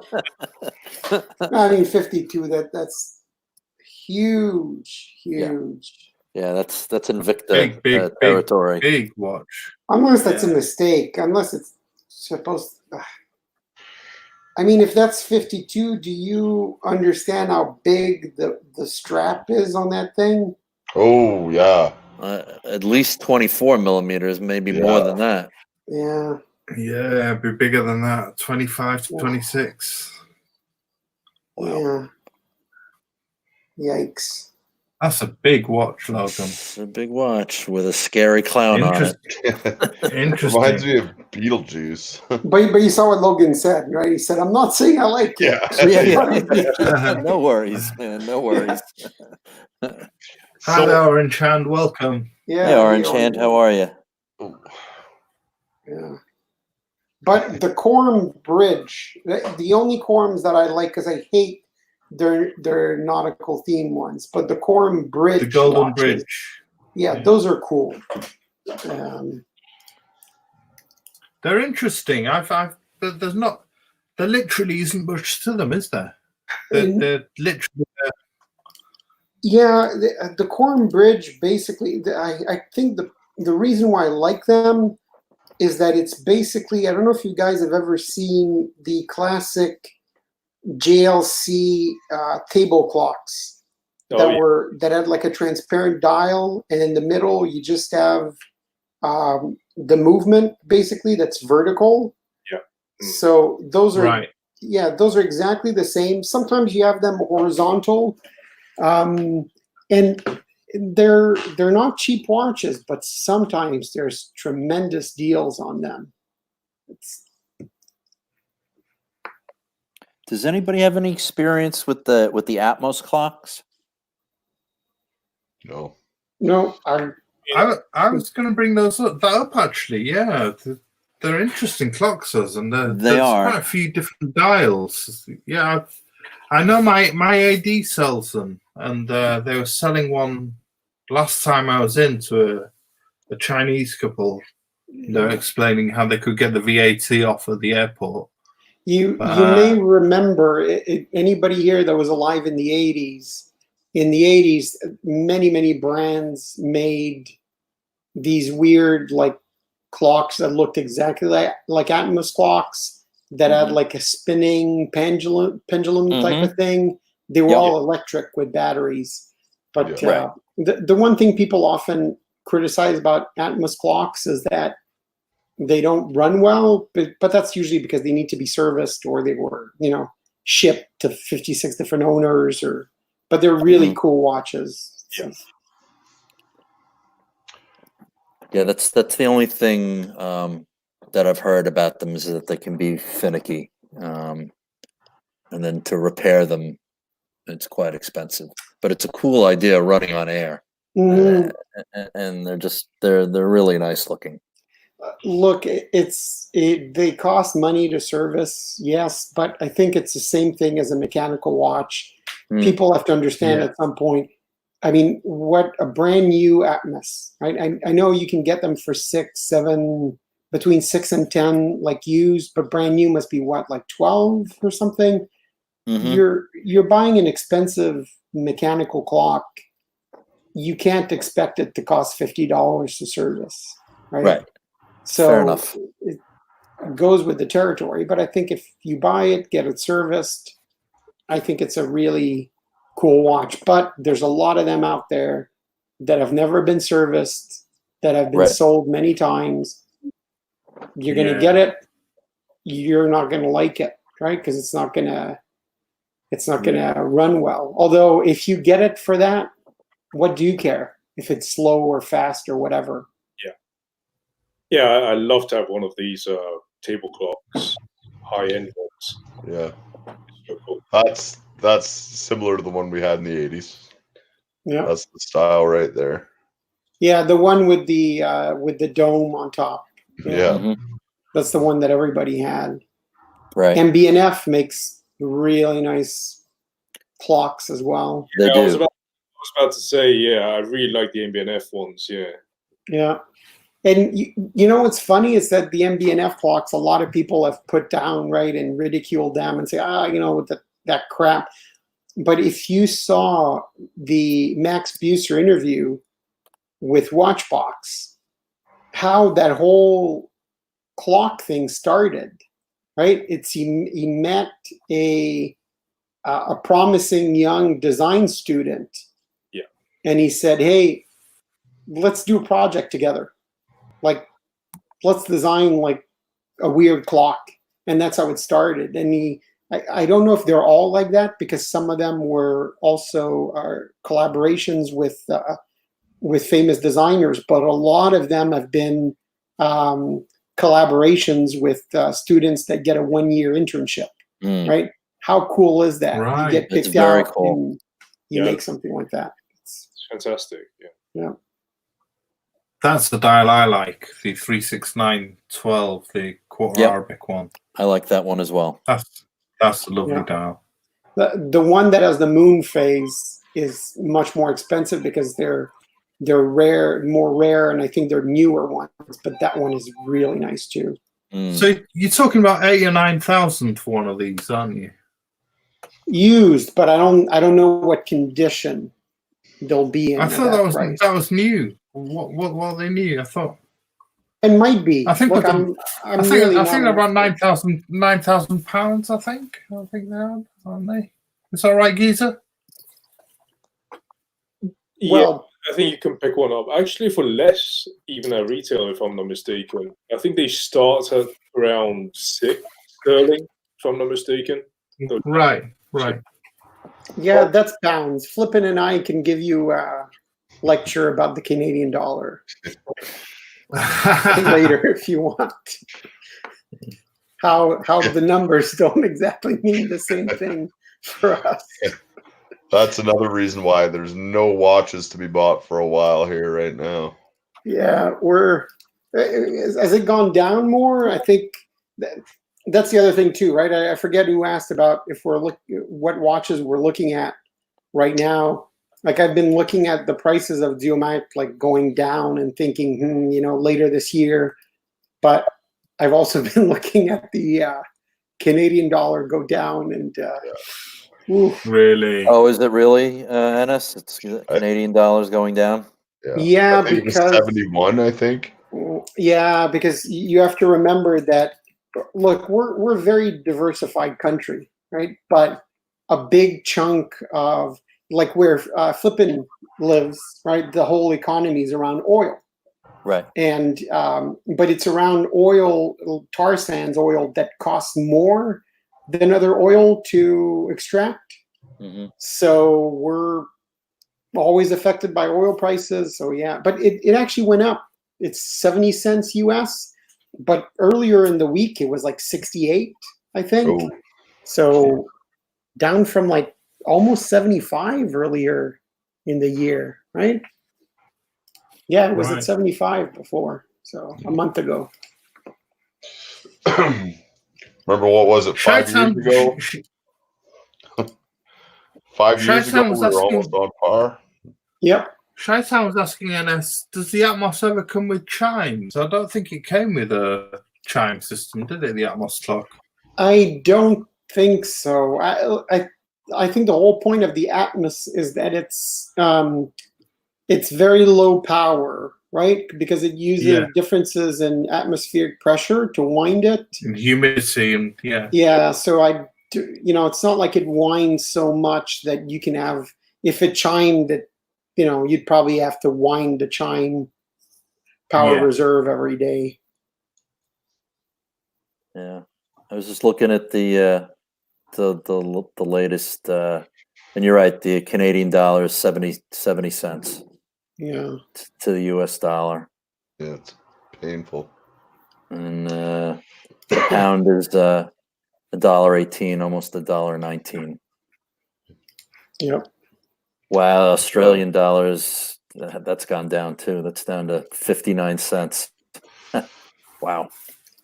Chi-Town, California. I'm just outside of Calgary, just north. Yeah, the only good thing to do right now is go for a long drive, and that's about it. Not get out of your car. Well, where you are, that's an incredible thing to drive through the Rockies. Yeah, actually, that's true. Mm-hmm. Not a bad idea. Surely it'll be isolated at some point when you get to the mountains so you can get out. Right. Yeah, I was talking to a guy earlier this morning, and him and his family and a few other families went to a mountain, like a ski mountain, and they were allowed to stay there free skiing as long as they paid for their rooms and all that. So that's not bad. No. Yeah, all the ski resort, all the ski mountains north of Montreal, well, in the whole province here, are all closed. So there's no skiing, no nothing. No, this was a week ago before everything. Before everything went all Mad Max on us. Yeah, now I'm looking at Atmos clocks. Yeah, same here. Uh-oh, I'm sorry, Ennis. Sorry I brought it up. Uh-oh. I'm looking at the cheapest ones thinking, how bad service is going to be on them. They are well, you're probably going to pay about They're definitely cool. $800, aren't you, for a service or something? Oh no, look, if I got one and I got a great deal, I wouldn't mind. My only issue with the service would be, will it be serviced locally, right? Yeah. And if it isn't, if they have to send it back to Switzerland to get serviced, Right. then at that point, maybe you're better off trying to pay a little bit more and get a brand new one. Yeah. Right. Yeah. I mean, if you have to, send it back to JLC, I know stuff here in New York gets sent to their service centers in Texas, and that's where it goes to. Yeah. There's not enough fragile tape and Yeah, that's gotta be super fragile. yeah. Bubble wrap. Yeah. Mhm. Yeah, and then you can't blame them if whatever they're like the diaphragm or whatever it uses, right? If it gets damaged getting shipped back, that's always a possibility. I'm sure they're going to do it, like, take care of you and make it right. But is this something you want to have out for service for 2 years? Yeah, exactly. But they are beautiful. They are, like, that's yeah, perfect for a mantle. Yeah. Plus here, I mean, at least in Canada, we have such differences in weather and atmospheric conditions, like all year round, right? Pressure is always going up and down.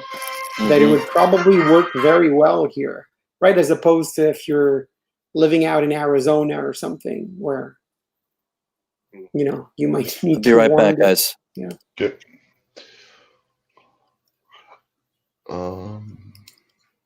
Yeah, Williams watches. By all means, man, I appreciate you getting on and showing that box. That was incredible. Yeah, it's really interesting, that, William. Yeah, NS, did you see the beginning of this stream? No, I actually had, even though I'm not supposed to be working at a work thing, but I'll go back and look at it. Williams watches. I heard about it. I heard that you were going to show that, and definitely want to look at it. And by all means, I'm sure there will be a way to get the feedback sorted out. So you're welcome any and every time. Zippo, just by the way, is there any chance you could bring that picture I sent you up, just so we could have a wristwatch check? I think for one of our regulars. This might take a bit. Hey, you know what you could do? You know what you could do, Zippo? Another thing you could do. I'm sorry to change the subject, but you guys want to see what's happening to the watch market? Go on Chrono24. I don't know if you guys have ever searched for Duomact on Chrono24. I do obsessively. No. And you never had more than 10 of those on there. Do a search for Duomact now. You'll see just how much people with money need to get out of watches right now. Yeah. I just did a search and I'm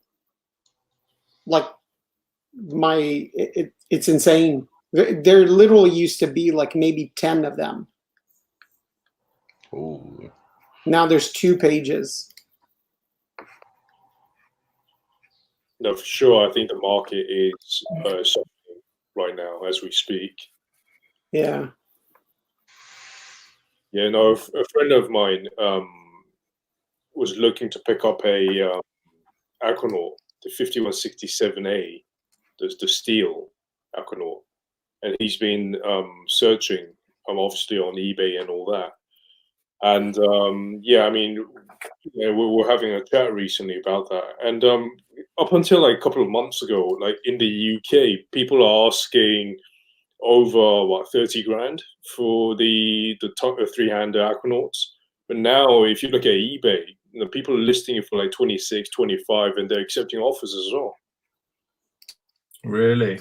Well, I don't know which model of Aquanaut it is, but yesterday on Rich Buddy's stream, one of the panelists was saying how he's going to have to get rid of one of his paddocks because of everything that's going on. Sure. And he mentioned his Nautilus, right, that he's keeping. And he mentioned something like, "Oh yeah, but it's okay, right? Because that Nautilus has been trading at like around 100,000, whichever one it is. I guess it's a gold model." And people were like, "No, it's trading at 65 right now." Are you talking about the 5980? Oh, the Chrono one. Chrono. I have no idea which one it is. Right. But it's a. Yeah, you told me. But it's a gold one, right? Yeah. Yeah. Yeah, I mean, even the dealer Right. who I've sold my And do what down there? Sit in the four rooms. Right. You might as well do that here. I think Blue Shirt is having a conversation. Oh, Unmuted.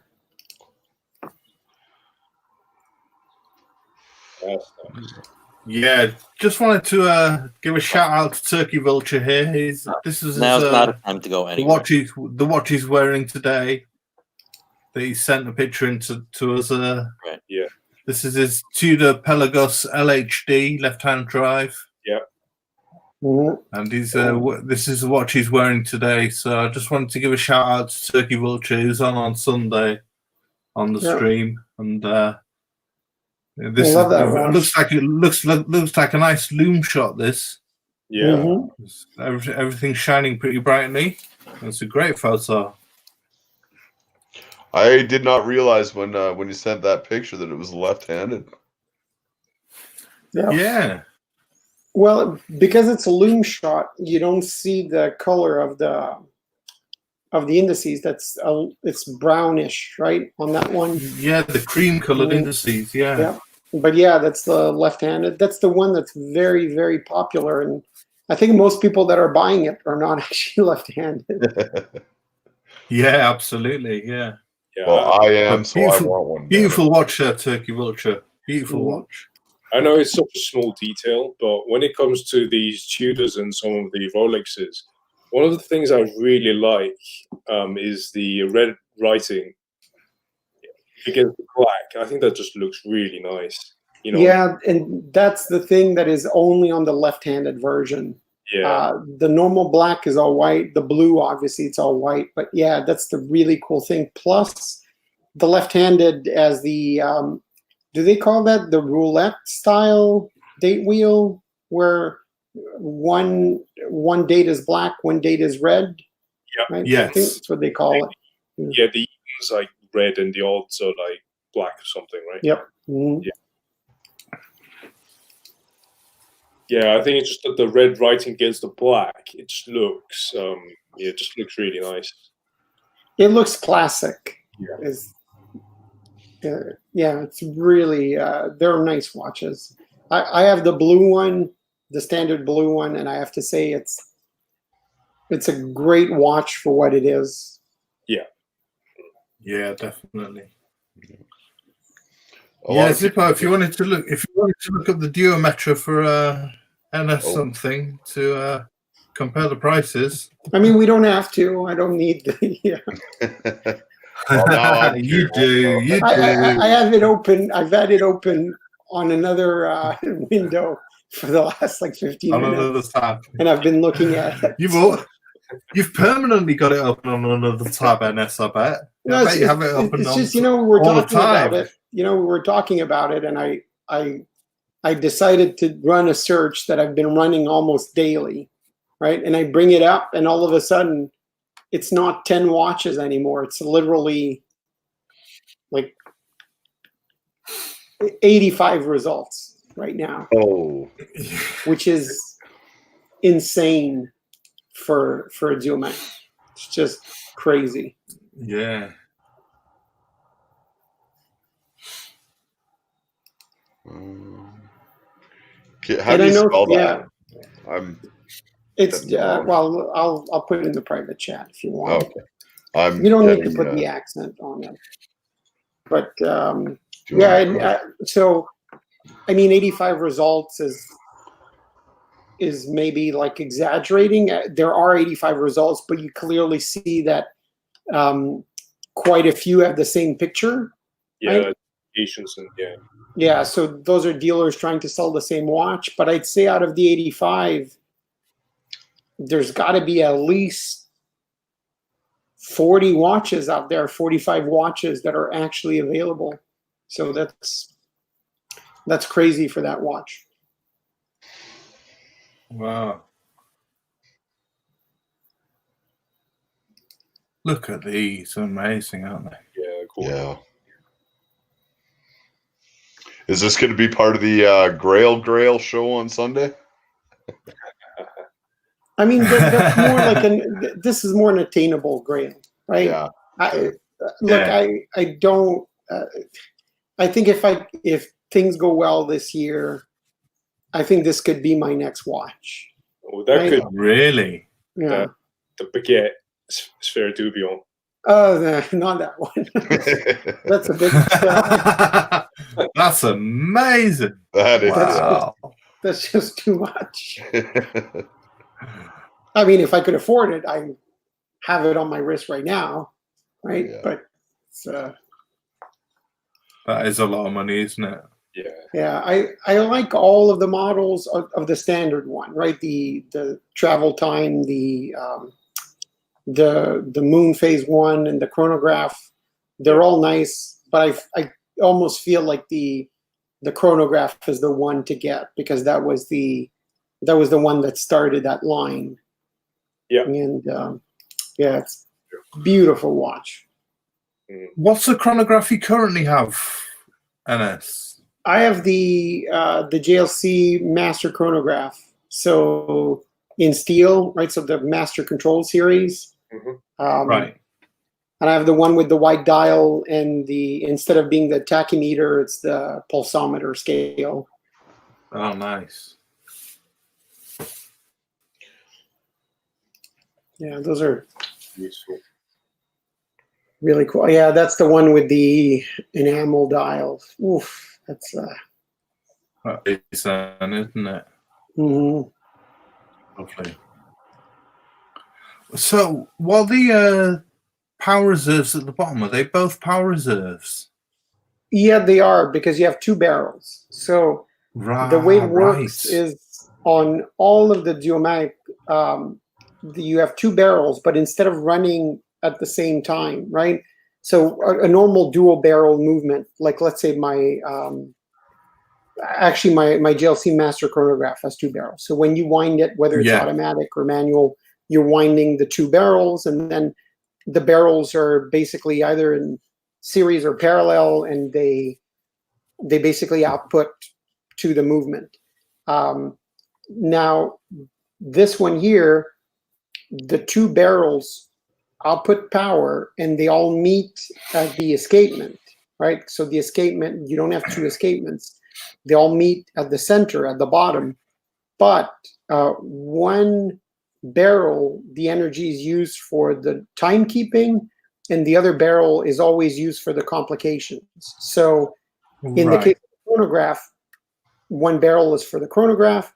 In the case of like the quantième linéaire, the moon phase, or the travel time one, basically the second barrel is used for those complications. Right. Yeah. Hey guys, I'm back. Hey, Blue Shirt. Welcome back. Blue Shirt. Yeah. Yeah, so it makes sense. It makes sense having the two barrels do different functions, then, doesn't it? That's a clever feature.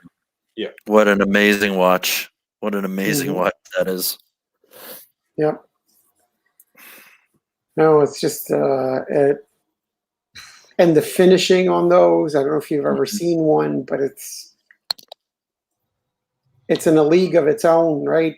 It's comparable to at that level of JLC. It's comparable to like Patek and watches like that, except that the complexity of it. This is really it's like comparing. A great example is like comparing the jaune centigraph, right? The jaune chronograph to, let's say, the Patek chronograph, right? Mhm. The Patek chronograph is a very nice chronograph. It's a great thing, but it's at the end of the day, it's like either it's the Lemania movement or the new one that's in-house. It's a relatively simple traditional chronograph. Yeah. Whereas if you take this one or the jaune, right, the movement is in a league of its own, right? It's Right. It's totally different. Yeah, I mean, there is no substitute for this. It's one of its kind. In the market, really. That's a beautiful watch right there. Oh man, that is gorgeous. Yeah. And I don't like gold colored watches, right? I always preferred white gold if I can. Mhm. But the Diomètre and the FP Jaune, those are the two types of watches that I wouldn't mind having in yellow gold or rose gold. Or rose gold, yeah. So, NS, what is the main complication of the Diomètre then? It's the chronograph, is it? The chronograph feature? So on the chronograph, you basically the main complication is the chronograph, but at the bottom, that little dial gives you the sixth of a second. Right. Right. So you can go down to a sixth of a second, and Right. it's a very precise chronograph. So obviously, when you engage it or disengage it, you're not drawing more power from the timekeeping. So both Right. the timekeeping and the chronograph are very accurate. And a really cool thing is if you look at the dial, it doesn't matter which variant it is, right? The black dial one in white gold or this one. All of the hands for timekeeping are one color. All of the hands for chronograph are another color. Ah, yes, clever. Yeah, and a really cool thing, right? Which I think works nice, especially on this dial, and I wish more chronographs would have.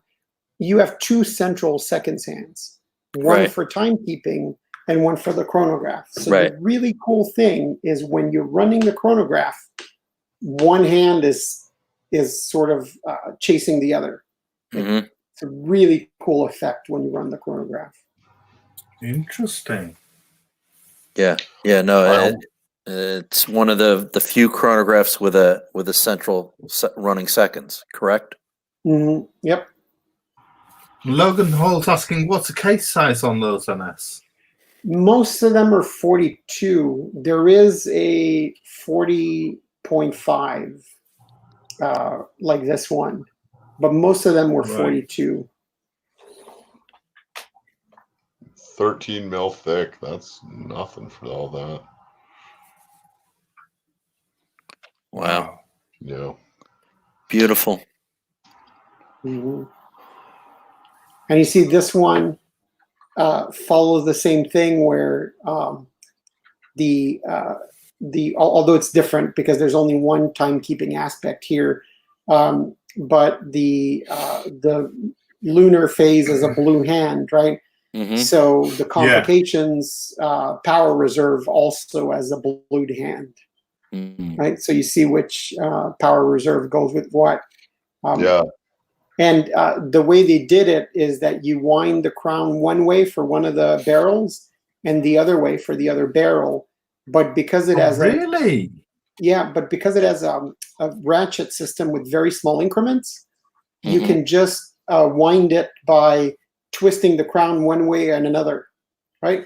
Just twisting it back and forth, and it'll wind both barrels. Wow. How That is clever. cool. That is cool. Wow. Yeah. And that's not putting it in danger of getting it all buggered up, eh? What No, feats of no. engineering. Yeah. Yeah, they're definitely very cool, cool watches.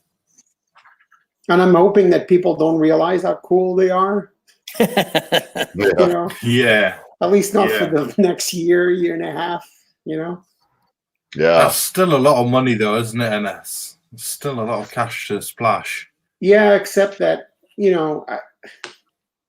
this is look. I think Tim Mosso in one of his recent videos said it best. Right? He said, and I completely forget what the reference number of that very expensive paddock chronograph. I forget it, but he said, it's not that the paddock chronograph is not good; it's that this is better, right? I think this is look. If Paddock made this watch, this would be I don't know, $400,000 watch. Yeah, that's the way to look at it. Right. It's just, and I think that's what's very appealing about the FP Jaune watches too, right? So if you look at the Chronomètre Bleu or Chronomètre Souverain and think that's a lot of money for like a 3-hander, but it's, like Geezer, you have the Chronomètre Bleu, right? Yes. Yeah. And it's got the twin barrels, it's got the hidden drivetrains on the back. You don't see it when you're looking at the movement. That's like a different level altogether. And a Chronomètre Souverain, I know the Chronomètre Bleu has gone up a lot, but a Chronomètre Souverain, I know it's a lot of money, but it's like nearing Calatrava money, but for something that's a whole different league. Right. Like if you were looking at cars, right, I'd say the best way to look at it is it's like you're getting a Bugatti Veyron, but for the price of, I don't know, like, an Audi A6 or A8 or whatever. It's really in a different league. Another thing I think Tim also said about it, buy once, cry once. Yeah. and that's the thing too, right? I believe and the guy that is TikToking, I forget his name now, always says, right? Like, get like a much smaller collection, but get better pieces. Right. Like right now I've got 6 watches that I like, right? They're not all super expensive watches, right? But I have 6 watches that I really like. I don't see myself buying many more, maybe one more if I get this, but that's it. I don't want 20 watches. I don't want 6 subs or whatever. No. And I think this is the kind of watch where, you get it and that's it. That's all you need. That's all the chronograph you need. Yeah. Yeah. Those are gorgeous. Yeah. Are you a chronograph man, Geezer? Not really, but I do like the Daytonas though, especially the vintage ones. My dream watch was the in terms of chronographs was the 6263 Big Red in black with a big Daytona writing in red. But yeah. Having said that, I do also like the Jaune Centigraphe and the beautiful and the Lange Datograph as well. But generally speaking, I'm not like I know some people only collect chronographs and all, but no, I do like a bit of everything. Let's just put it that way. Yeah. It's a well-rounded collection. Yeah. It's strange because I used to not be that much into chronographs, right? And when I looked at the duomètre, the perfect duomètre for me was always thought the Quantième Lunaire would be the best one because it's got the moon phase. I don't have a moon phase in my collection. It's got a date function. It's a little bit more complicated. That would be great. Yeah. But more and more, I prefer simpler watches. I don't want to have something that I have to set the date, set everything. Right. And even though I used to not be that much into chronographs, I'm starting to think a chronograph might be a way to have a complicated watch, to have a Right. watch with a complication, but it's still a watch you pick up, you set, and you're done. Right. Right? Yeah, I know what you mean. It's like a three-hand watch with a bit of something extra, isn't it? Yep. Mm-hmm. Yeah, I like simple, practical watches as well. You know, I don't like having unnecessary complications. As much as I love and appreciate things like moon phases, minute repeaters, and things like that. You know, those are the things I'll never need. You know, and those are the Right. probably the complication that I'll never probably have in my collection as well. Mhm. For that reason, yeah. Shytown's asking you a question, Geezer, saying, would you pay for the Ed White Speedy or would you rather buy a 321 vintage model? I would go for the 321. Yeah, go for a vintage model. Yep. Yeah, I agree. Yeah, I think especially the newer one, I think it's too early to tell how much. I really like the new one. Yeah, I like Oh, it it's too, cool. but you know, I'd wait to see how much you can actually get it for. Mm. Yeah. You guys might have gotten me hooked on this. Oh, it's a beautiful watch. That we were talking about that on Yeah. Sunday, weren't we? The Navy SEALs. Yeah. Yeah, the Navy Yeah. SEALs. Yep, that's a cool watch. Yeah, What a it's, watch. the really cool thing about that one, and it's almost the same as the original master compressor. It's those big hands that GLC used. There's just something I like about them, especially the hour hand, like big and cut off at the end. It's just Mm-hmm. really cool. Yeah, like as busy as that is, you can read it, no problem. It is very legible, isn't it? It's very easy to read. Mhm. Yeah. I think when JLC, before JLC launched these Navy SEALs models, I think they've actually tested all the models with the actual Navy SEALs personnel, and I think they have got feedback from them, and then tweaked the designs and all that to just make them legible and all that. So Right. yeah. Mm-hmm. And the really cool Yeah, thing that makes sense, wouldn't it? and the really cool thing about the chronograph version is that uses the 751 movement, right? That's in the master chronograph. That's in all their chronographs except for the geomatic. Yeah. The really cool thing about it is it's vertical clutch, column wheel, but it's a design so that when it's running, there's no friction or anything. So if you really prefer having a running center seconds, you can just run the chronograph all the time, and you're not damaging the movement by doing that. That's cool.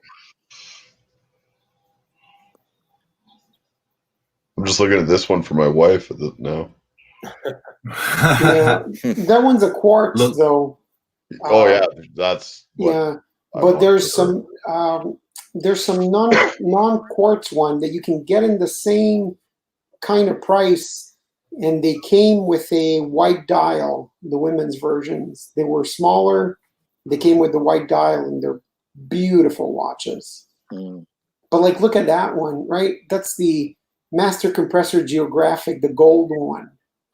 And that one's expensive because it has the bracelet. You can get it for less than that if it doesn't have the bracelet, but like 19,000, and that's solid gold with a solid gold bracelet. Yeah. Is that a Memovox? No, that's the Geographics. It's got the world time type of function. All right. I always thought the ones with the two crowns were always Memovoxes. No, they did the Memovox and they did the this one, the Geographic, but the one you see the most is the Memovox. The Geographic is a lot rarer. It's a more expensive complication too. Right. So is that like a GMT twin time? Yeah, no, Geographic. it's well, this is like, Rich Buddy has brought up the Lange one many times, right? The one, the world time. Oh yeah, the yeah. world time with the twin time, yeah.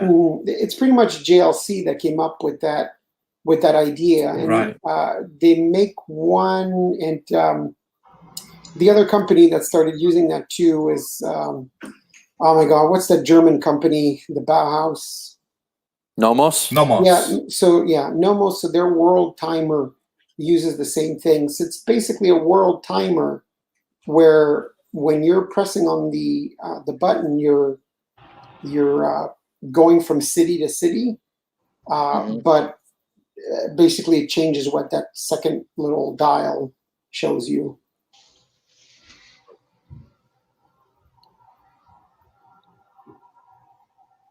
Speaking of GLC chronographs, and there's something. Do you remember? I think it was the Aston Martin GLC one where you actually press the crystal to start and stop the chronograph. Yeah, the Amvox. Yeah. I don't remember which Amvox number that is though. But yes, you would basically press the crystal on the top and on the bottom to start, stop, and then reset the chronograph. Yeah, that's very cool. Mm-hmm. And I have to say, if people that's very sporty, that's kind of rare. The Amvox line, and there are a ton of them, a lot of models, you can still get crazy prices on them. The only thing is, right, you have very, very subtle co-branding with Aston Martin, which I think is made very, very tastefully. Yeah. But they're really sporty, cool watches. Are the Amvoxes Memovoxes then as well, or they did a bunch of different ones. I think there's 6 or 7. There's chronographs, there's Memovox ones. I'm not even sure if they all had a complication, but they all had something special as an Amvox. So the AM stands for Aston Martin, does it? Yep. Right. That is very subtle for co-branding. Yeah, definitely. Oh yeah, this was very tastefully done. Yeah. I mean, if you want to see a really cool, off the beaten path JLC, search for Extreme Lab 2. Yeah, like Shytown says, it's much more tastefully co-branded than the Breitling for Bentley watches. Yeah. Extreme, say again? Lab. Just space Lab, LAB.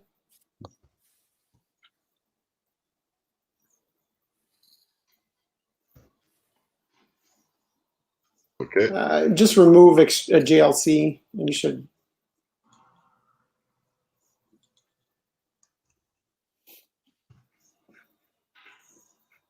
So those JLCs, there's an Extreme Lab 1 apparently that's very, very rare, but the Extreme Lab 2, they basically did it to sort of test a bunch of different technologies, right? That was like kind of their super watch. So it's got things like the escapement that's not circular, like on the geophysic. It's got like, a chronograph. It's got like the kind of big date, right? The new version of the big date that they developed. It's like the clasp is really, really special, where it's like it's a strapped clasp, right? Not a bracelet clasp, but it still has micro adjustments on it. It's a really cool watch.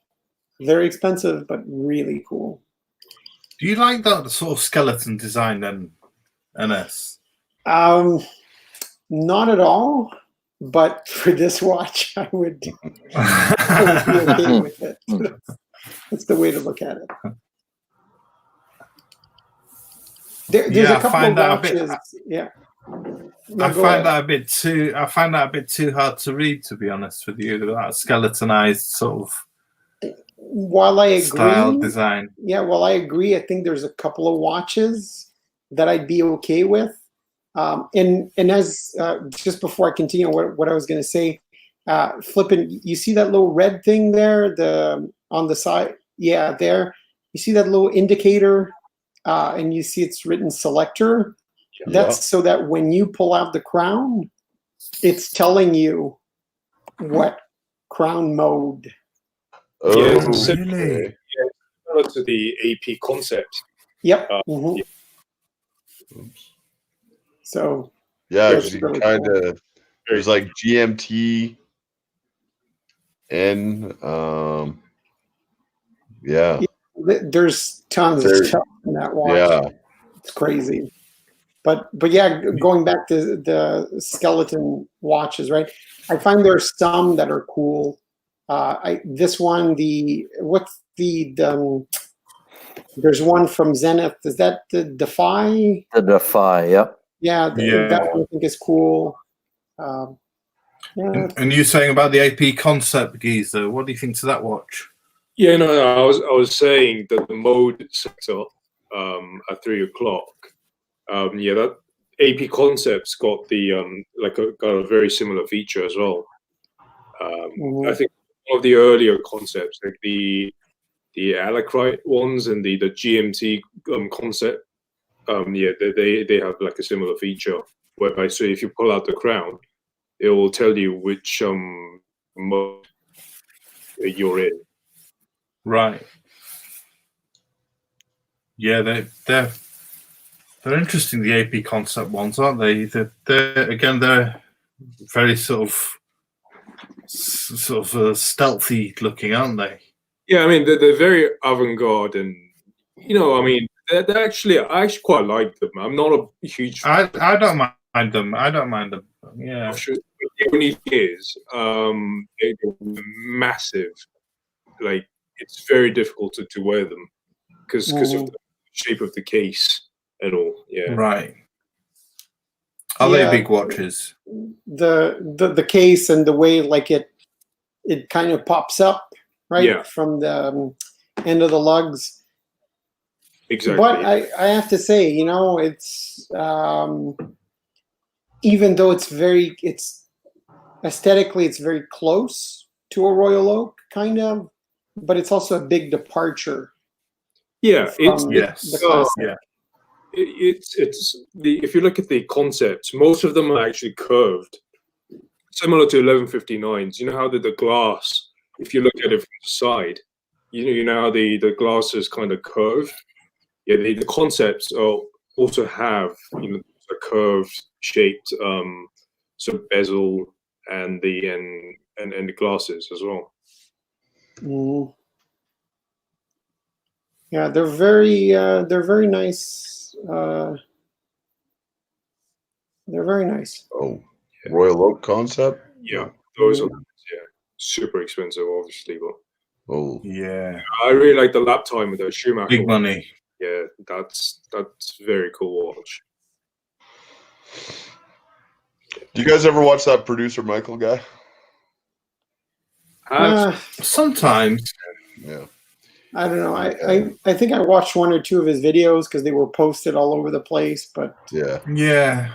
it's he's into Like Richard Mills and Yeah. but Yeah, he's into all Jacob that, and Co. Yeah, the Richard Jacob and Mills. Co. Like, I think he's one of these.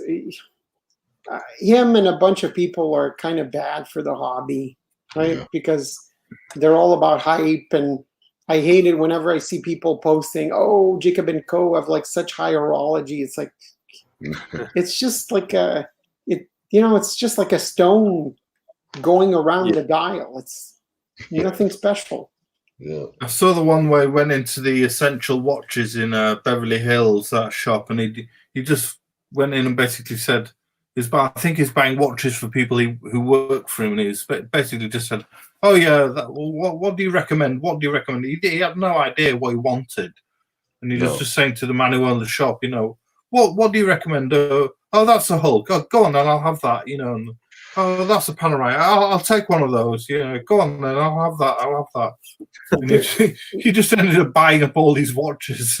Yeah. Well, I mean, it's a video, right? Whether he buys them or not is another thing, right? True. I think a lot of the stuff that he showcases on his videos, he doesn't actually buy, right? It's more like an advertising for the place that he goes into. Oh yeah. And it's funny because there's he's really into Jacob and Co, right? And I think I think he advertises for that, right? Because that's basically what he's always showcasing. And I saw a Roman Sharf video where they go down to Florida to a trade show, and they go like talk to a dealer that they've known for a long time. And that dealer has a Jacob and Co that he's basically trying to sell for like 75% off. And I think Roman Sharf takes it and turns to the camera and says, "You see, producer Michael, and even at that price, I'm not buying it because I can't sell it at that price." So he's basically telling him, it's not worth 75% off, maybe 95% off or something like that. Brilliant. Yeah. So can you just go back to the AP concepts, please? Oh, sorry, I completely got out of that screen. Okay, sorry, which one? AP? Yeah, any of the concepts. The last one you had on the screen. Oh, okay.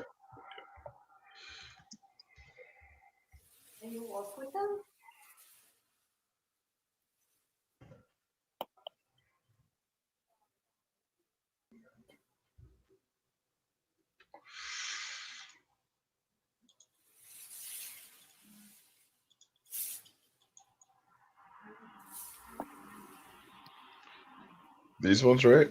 Yeah, no. If you, for instance, if you select the middle one, that one.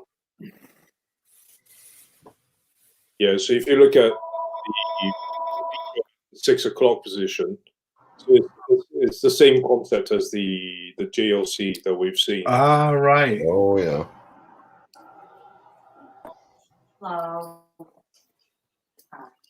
Yeah, this is probably my favorite concept.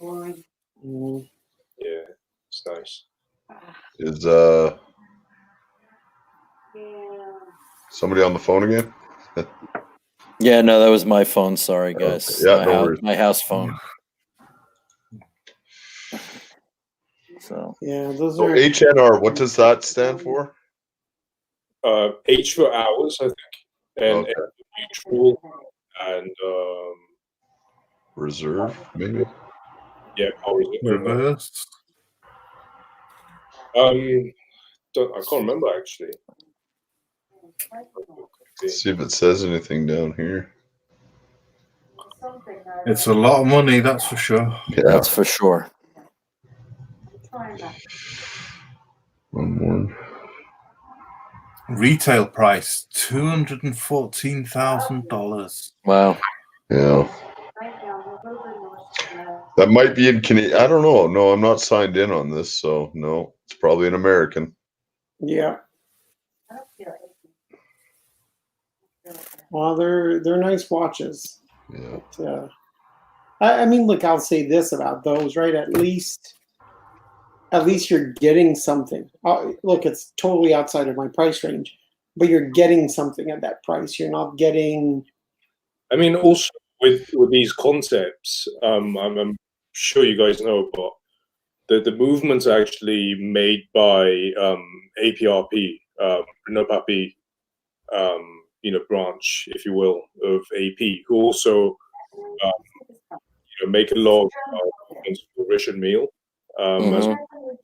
So, and a lot of the real high-end movements are made by the same guys. The APRP division Yeah, you're getting a lot. Right. Yeah, that's what I was going to say, right? You're getting something. Yeah. You're not getting like a case that was designed,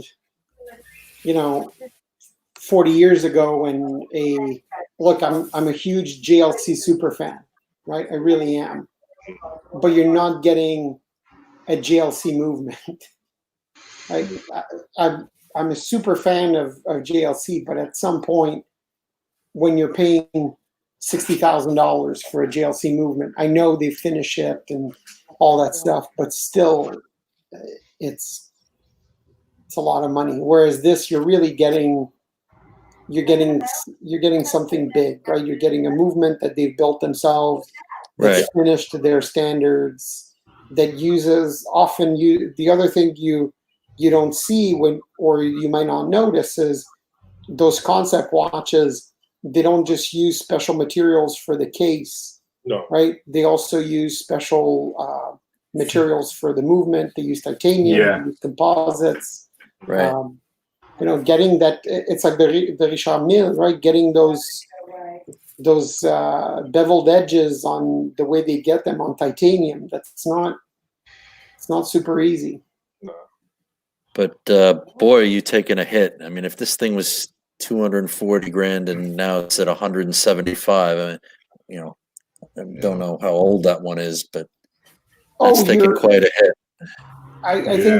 I think those prices are still high, right? If you go on TikToking, he has some of them sometimes, and they're less than that.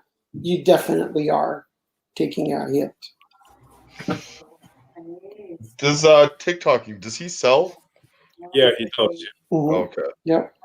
He deals in very sort of high-end independent, but he does also have, sort of high-end Pateks and high-end APs and so on and so forth.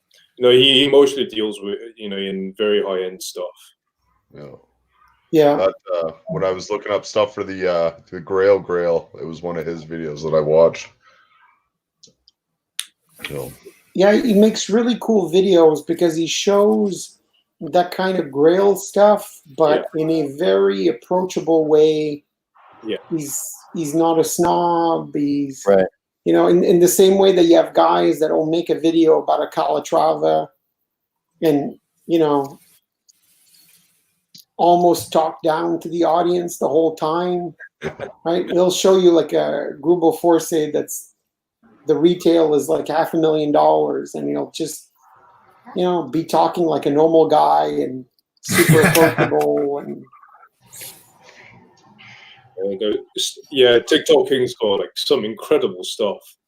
He really does, yeah. Yeah. Mm-hmm. What is the deal with Richard Mille? Are they just pure hype, or are they actually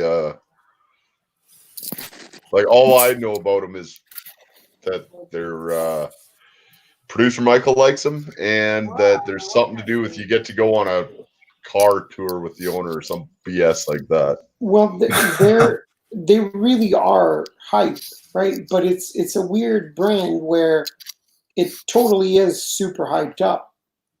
But as Geezer was saying, they're not like cheap, crappy movements. They're well-made movements. They're well-made, more than well-made, right? It's extremely well-made movements, cases, the materials, all down to like the mechanism for changing the bands, right?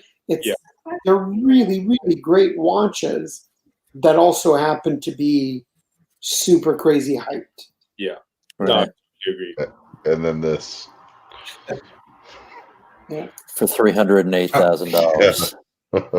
I mean, they've got such a stigma attached to them now, haven't they? That they are the hype watch to have. Yeah. Yeah, and look, they've defied expectations where they've been hyped up for a long time now, right? I think a lot of people didn't think it would last this long. But it's one of those watches where they're hyped, but they've developed a clientele and it's working for them. You know, like And personally, I would never spend that money on that. You know, but yeah, Chi-Town, California's got a great comment. He says, "To me, they're watches for rich people who love G-Shocks." look, I think they're watches for people with tons of money that want to make a statement. Yeah. Right. The same way that, you know, a person will buy, not everybody that buys a sub to make a statement, but a lot of people buy a sub to make a statement. Right. Not because it's the most horology they can get for $8,000, right? Not a massive fan of Richard Mille as a brand, but I do like a few of the very early pieces, early tourbillons and early sort of three-handers. They're actually quite nice. Obviously, stupid overpriced. How long have they been around? Around 20 years, I think. But they've only gotten really big in the last sort of 10 years. But they have been around for around 20, I think. And as I was saying earlier, a lot of their movements are sort of made by APRP, and AP actually owns some equity in Richard Mille as well. Just a little fact. Really? Yeah. Yeah, I mean, I think that the cheapest movements they have are like totally custom Vaucher movements, right? That's the company that made the Parmigiani company. Mm-hmm. So they don't have anything that's cheap, basically, in their watches.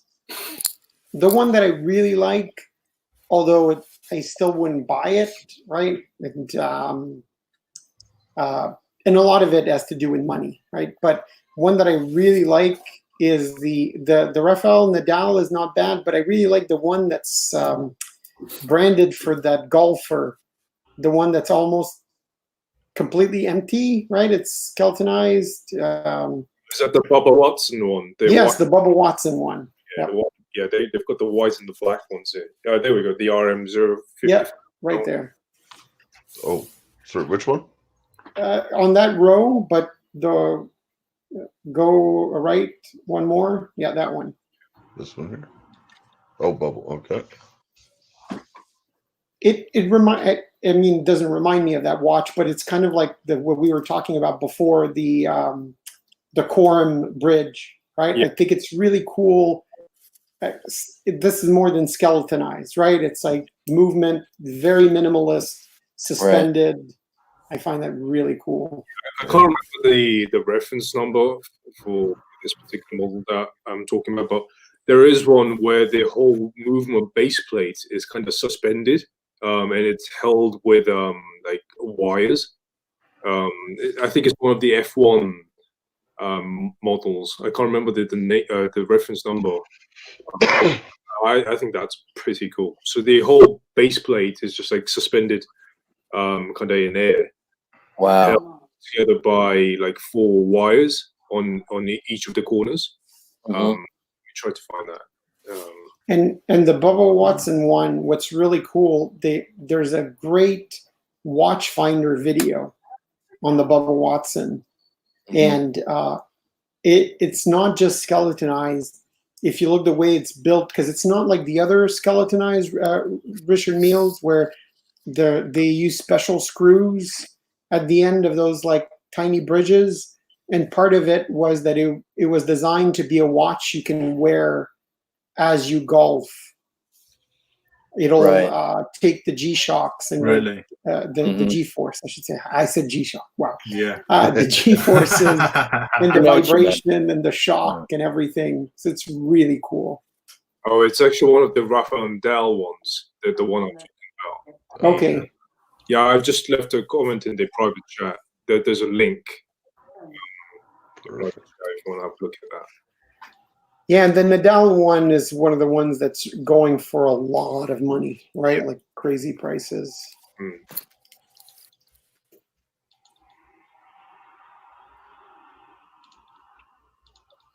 Yeah, I mean, all these watches, all these Richard Mille's go for a lot of money, don't they? I mean, we just saw one there for $1 million, sorry. You're talking house money for Richard Mille, aren't you? Yeah. But they're nice, you know. I wouldn't like dismiss them as crap or anything. Like personally, I would, if I had that money, I'd buy like, you know, a Grubel Force or like that JLC Westminster. But Yeah. they're, Right. Yeah. you know, at least you're getting something out of that money that you spend. Yeah. Mm.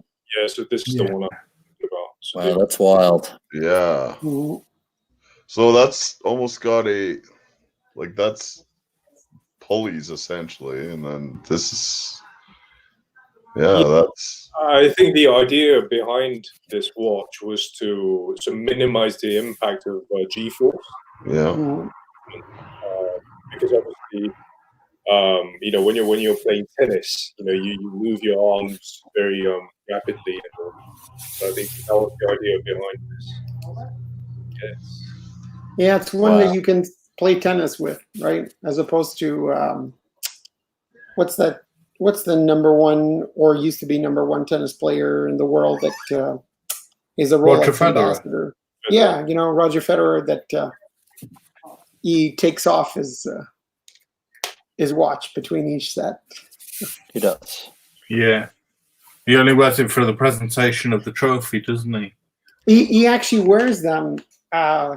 Like I've seen him wear it like on all the breaks.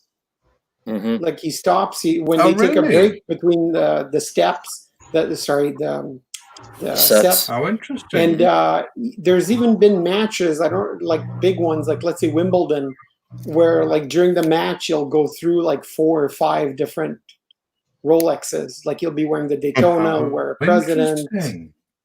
Yeah, Wow. it's big advertising. yeah. For sure. For sure.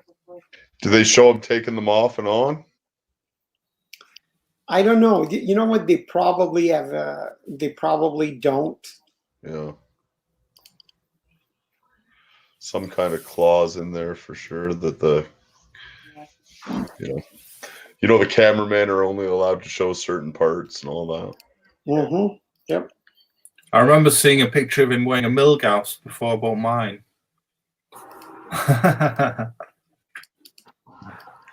I think I read somewhere that ambassadors at his level, they get like 5 watches a year every year. I don't know if they have to Really? pay for the watches or they just get them, but they're allowed 5 watches a year, whatever they want. Right? Yeah, they'll get them for free, definitely. All right, guys. I think I'm gonna head out. It was great talking to everybody.